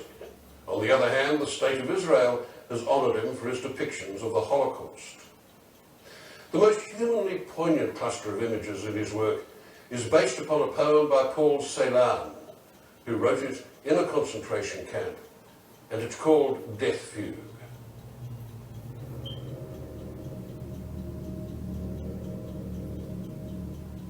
Death is a master from Germany. His eye is blue, he strikes you with leaden bullets. His aim is true. A man lives in the house, your golden hair, Margareta. He sets his hounds upon us. He grants us a grave in the air. He plays with the serpents and dreams. Death is a master from Germany. Your golden hair, Margareta. Your ashen hair, Shulamit.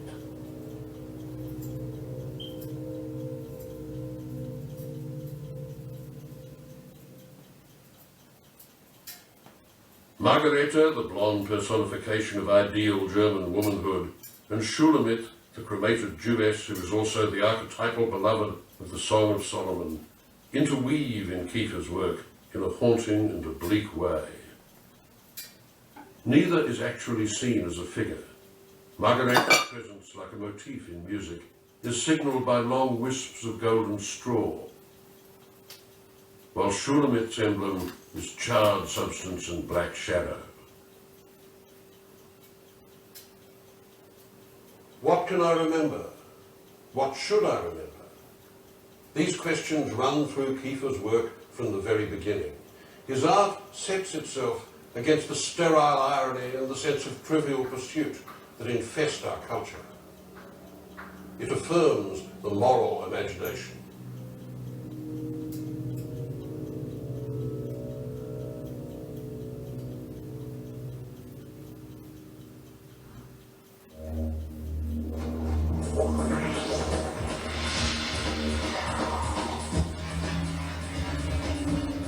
Today, history is hard to keep in mind as we struggle to keep up with the barrage of information that assails us. We are now exposed to more images in a day than anyone in the 14th century would have known in a lifetime. We're surrounded by the fuzz and rumble of endless imagery, the white noise of everyday life, signals of information and desire that blur into each other, punctuated only by the bright highlights and sudden shouts of images that cut through the chaos. Most of it is garbage. Most of it needs excising, even if we're fearful that we might be missing something. We're probably not. We have to discard. We have to throw things away, cleanse the doors of our perception and work out what is worth looking at, what is worth remembering. What are the images that matter? What will we retain?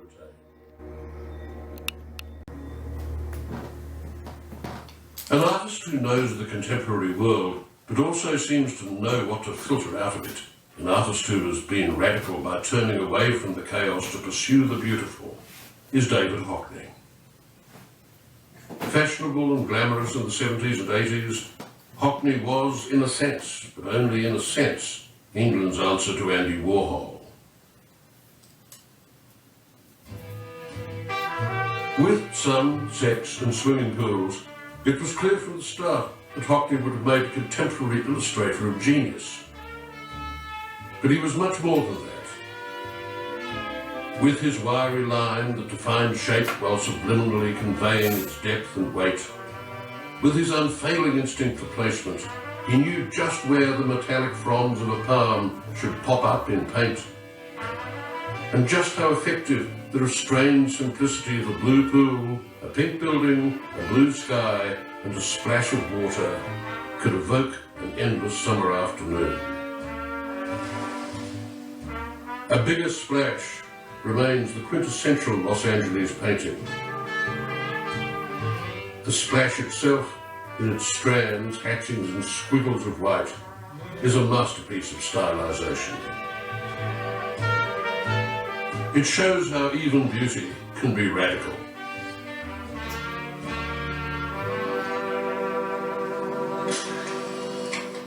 Then Hockney turned to photography. Distrusting the single image stare of the camera lens, he took to fragmenting each scene or motif by taking hundreds of images of it and then constructing a semi-cubist patchwork out of these shifting, overlapping views.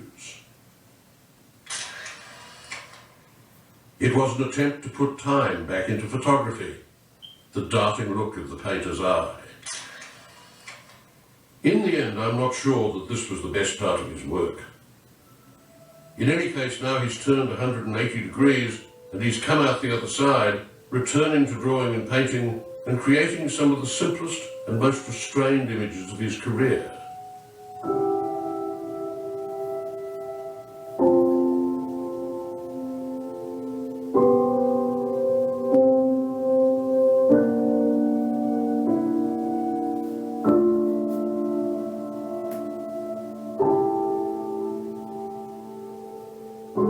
You can see how far he's travelled back by looking at images of his mother in paint,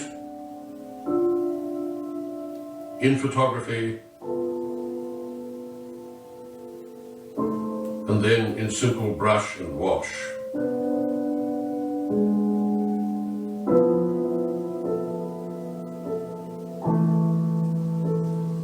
Today he's working in watercolours, painting directly without prior underdrawing, with as few brushstrokes as possible. Elegance, simplicity, restraint, whether it be summer rain or the garden outside his studio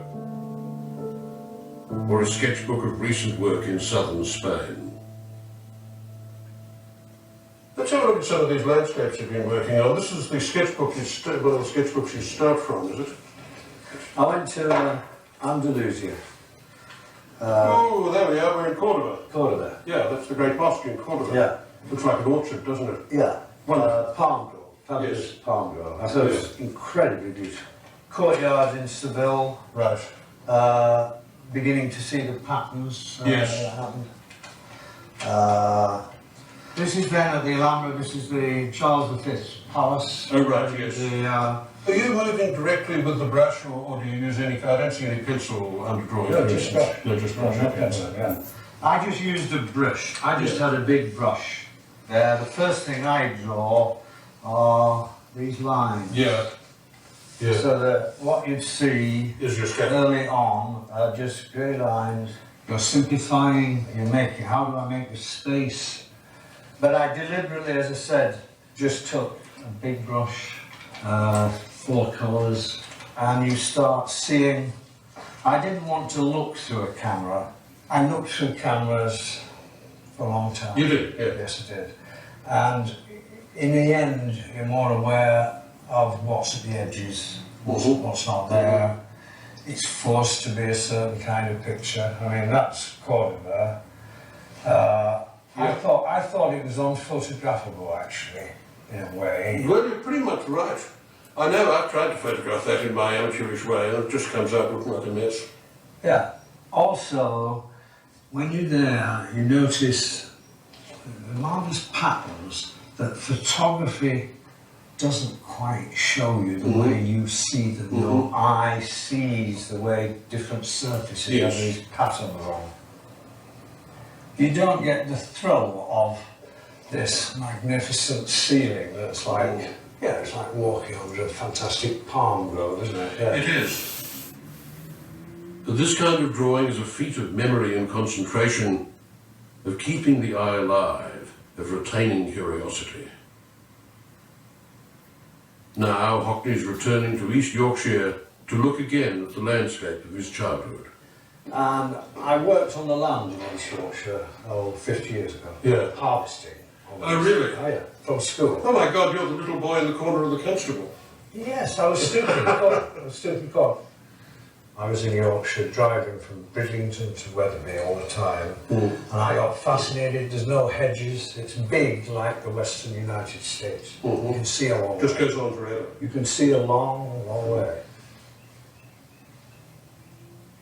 I might be using memory from 10 minutes past, but I'm also using memory from 50 years past. Yeah. You paint it. You pick up big brushes. You paint it. I can now do that with incredible confidence. That Oh, you should be able to. You were born there, you brought up there. yeah.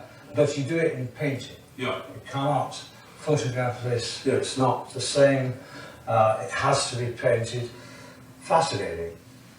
Well, there you go, David. You've got your work cut out for us Yes, I again. have a big project. I have a big project coming up, and I'm looking forward to it. You've always got a big project coming up. It's called The World, mate. Yes.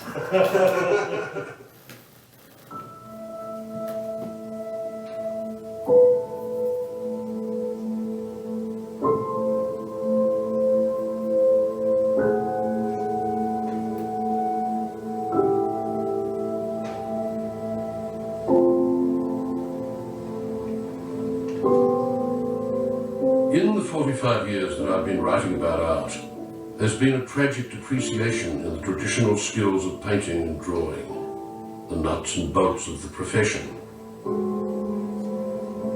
In part, it's been caused by the assumption that photography and its cognate media, film and television, tell the most truth about the visual. This is not true. The camera, if it's lucky, may tell a different truth to drawing, but not necessarily a truer one. Painting and drawing bring us into a different, a deeper, and more fully experienced relation to the object.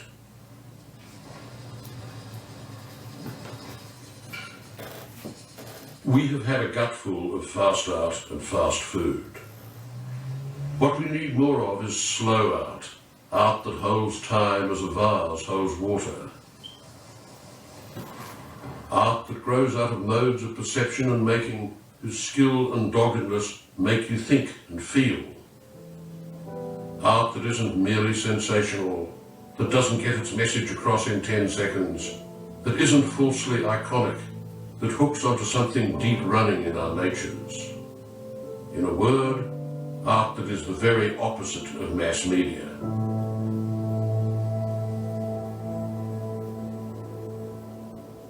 Lucian Freud's world is made of paint, thick, crusty paint that asserts with the utmost clarity the advantages of looking over theatre. I don't think there's an artist alive, and there hasn't been one since Picasso, who made the scrutiny of the naked human body such an unsettling business.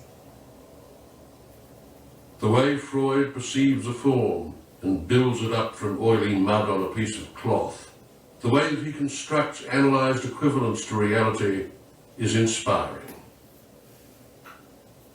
The show at the Wallace Collection by this famously reclusive artist represented an order of experience quite different from the relatively weightless coming into sight of a photographic image or a silkscreen. Every inch of the surface has to be won, must be argued through, bears the traces of curiosity and inquisition, and above all takes nothing for granted and demands active engagement with the viewer as its right. Little or nothing of this kind happens with Warhol or Gilbert and George or any of the other image scavengers and recyclers who infest the stylish woods of an already decayed and pulped out postmodernism. Freud paints so slowly that when I see that half dried out pot plant, I wonder if it wasn't all green when he started the picture. But the thing that astounds me about this painting is the way that it juggles scale, the way that it juggles position. You would believe that the model was leaning backwards and would recede away from you, but his physical presence is so powerful that he also seems to tower over you. So there's this odd double effect, which is both very natural seeming and at the same time oddly dislocating. And there's a really intriguing kind of contrast that he's brought in between that rather massive and tense set of shapes that make up the body of the man and that sinuous, relaxed character of the dog, which is just an animal drifting off into unconsciousness.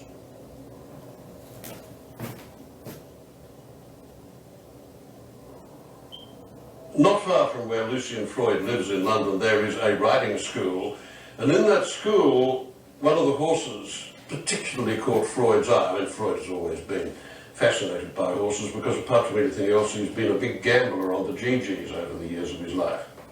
And this particular horse, he once said to me, had this, it just felt so proud of its own backside. And Lucian thought, well, all right, we'll just paint the horse's ass. We won't bother about its head. Let's just do the backside of the horse. And he did. And I think the result is quite extraordinary with that, to me, amazing observation of the textures and the ripple of muscles under the skin and hair. All that goes into a painting of what to somebody else might be a rather anonymous kind of equine backside.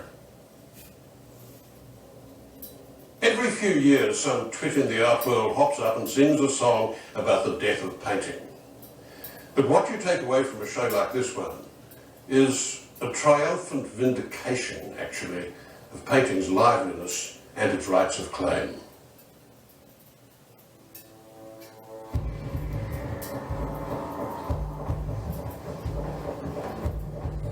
Painting is, you might say, exactly what mass visual media are not.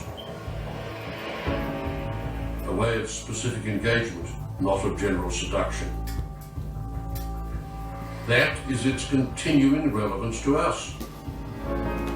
Everywhere and at all times, there is a world to be reformed by the darting subtlety and persistent slowness of the painter's eye.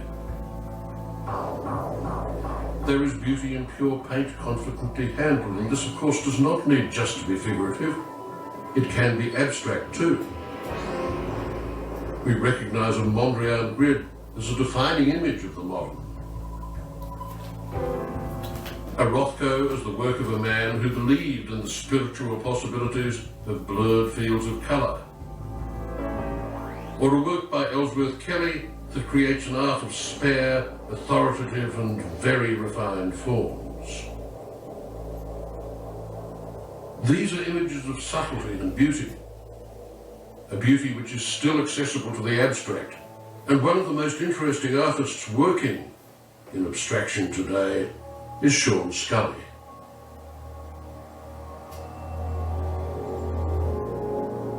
His work is contemplative, painterly. He wants to make art that everyone can understand. He does that by grounding his abstract painting in shared urban experience.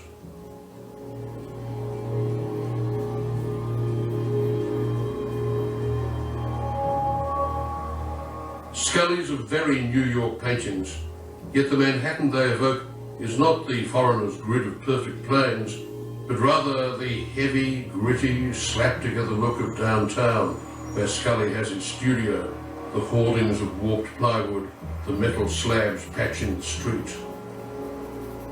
No one could take them for super graphics. Their mood is, above all, reflective. They aspire to a rough Doric calm. You have these two polarities that started at the beginning of the 20th century. One is to make art like everything else, and one is to make art different from everything else and hold to its position as a kind of sanctuary. And that's the position that I hold to, and I'm trying to make something that's spiritually informed and powerful and so on.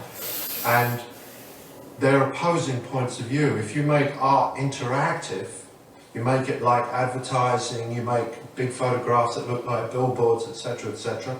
They're very striking, but at a great cost, I believe, and that is the fact that art's in danger then of losing its soul, the thing that makes it different and it gives us a place to go to. Scully's work is meditative and strangely confrontational. He wants to give the image the distinctness of a body, asserting itself against your gaze. The surfaces seem store-like, like stone. They're opaque, you can't see through them, or even into them. Besides, the inlaid, locked-in forms of Scully's work prevent the eye from roaming too freely. Stray out of one box and you finish in another, not on a free horizon. Hence the density, the lack of spaces between things, which adds to the painting's gravity. It may look a little like architecture, but it's painting all the way through. The way that a painting seems to work in the culture is very slowly and subliminally. It's almost dormant on the wall. You know, you can walk right by it and you can ignore it. But every time you come back to it, it lights up, it re-engages. But it does this slowly and it does this, as you say, almost subliminally. Yeah, it's a little bit like the way ivy crawls over a building. If you watch it, you can't see anything happening. You go away for 6 months and it's different.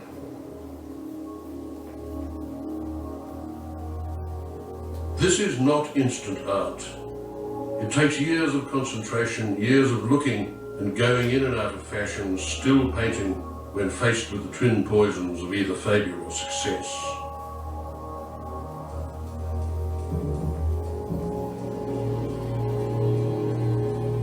Abstract painting often has to do with time, with depicting a place where time no longer applies, closer perhaps to music. It represents a search for harmony and grace, a place of timelessness and, to use a word which dropped out of fashion some time back, of beauty. 100 years ago, 75 years ago even, people used to talk about revolution as though it were the model of art. Art was supposed to be revolutionary. Art was going to produce, if you did it right, it was going to produce some kind of social change. I'm not at all sure that that was ever achieved, and if it was almost invisibly so. And today, I think we're left with a more modest but an equally difficult task for art to do, and that is to be beautiful, to manifest beauty. People need beauty. There's a hunger for it amid the clamour of visual imagery that surrounds us. And so we seek out zones of silence and contemplation, arenas for free thought and unregimented feeling. Museums have supplanted the church as places both of social congress and of civic pride. They are the new cathedrals, and despite the dubious quality of some of the stuff that actually goes in them, or even outside them, there's a growing hunger for the direct experience of art on a museum wall. A world away from the forest of media, work that is unique and obstinate in its individuality, whether it be by an Anselm Kiefer, a Paula Rego, a Lucian Freud, or a David Hockney. We're seeking value, looking for meaning, a place outside ourselves that tells us that there's more to life than our everyday concerns and needs.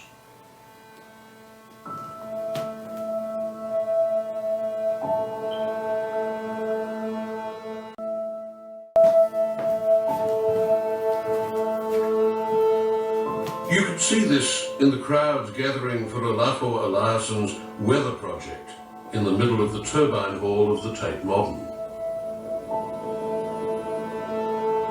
Hundreds of monofilament lamps that suppressed all colours except yellow, shedding a gold light through gloomy air thickened by fog machines underneath a mirrored ceiling.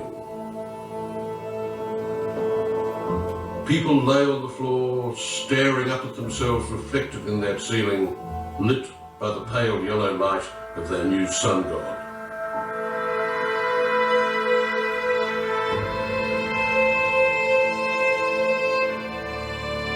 The success of the Weather Project, with its 2 million visitors, shows that the hunger for new art is as strong as ever. The idea that aesthetic experience provides a transcendent understanding is at the very heart of art. It fulfills a deep human need. And despite the decadence, the confusion, and the brouhaha, the desire to experience it, live with it, and learn from it remains immortal.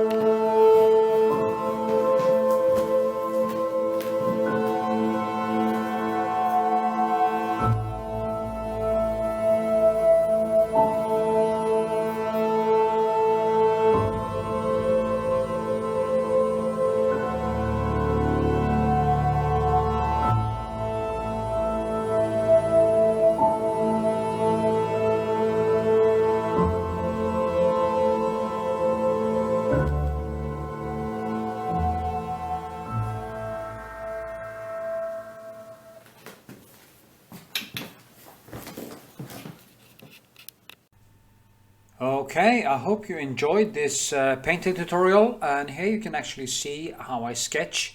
I start out on a toned canvas. I use 2 layers of gesso over linen canvas, and I tone it with a raw umber with some turpentine or turp. As you can see, there are some textures in the canvas, and that is from the process of putting on the gesso. And when I then put on the tone upon that, you can actually see the almost painted griselle type of textures that gives me a good basis for building further on the canvas. You can also see that I'm using the brushes, and you can also see that in the video, the brushes as charcoal or pen. I also used the dark parts of the canvas as shadows in the beginning, and then I just keep on filling in with the light and more shadows, as you can see here. To me, painting is like a relief and a sculpture, and can't emphasize that more. You just have to try to understand what the painting is about and try to just build and build and build. Build the painting. You're painting the painting, but you're also building it. You're building it like a sculpture. That is why I also use Old Holland paint, because they are quite thick and they have a lot of pigment, not so much filler, and it gives very good result. Here you can see the finished sketch, and soon you will be able to see the finished painting. Here you can see the brushwork. I love brushwork. It is what makes painting so enticing or so great for me. It's like dancing. It is like it is life itself. Painting is, to me, life itself. Here you can see the finished artwork. By the way, I hope you can go to Patreon and sign up for $1 or $5. If you do a $15 patronage, I will teach you how to paint. Also Skype with you. For $5, I will do it in writing. And there's also a Patreon giveaway, one small painting every month. So please check it out, and I hope to see you there. Give a thumbs up, leave a comment, and tell me what you want to see. And I hope to see you in the next video.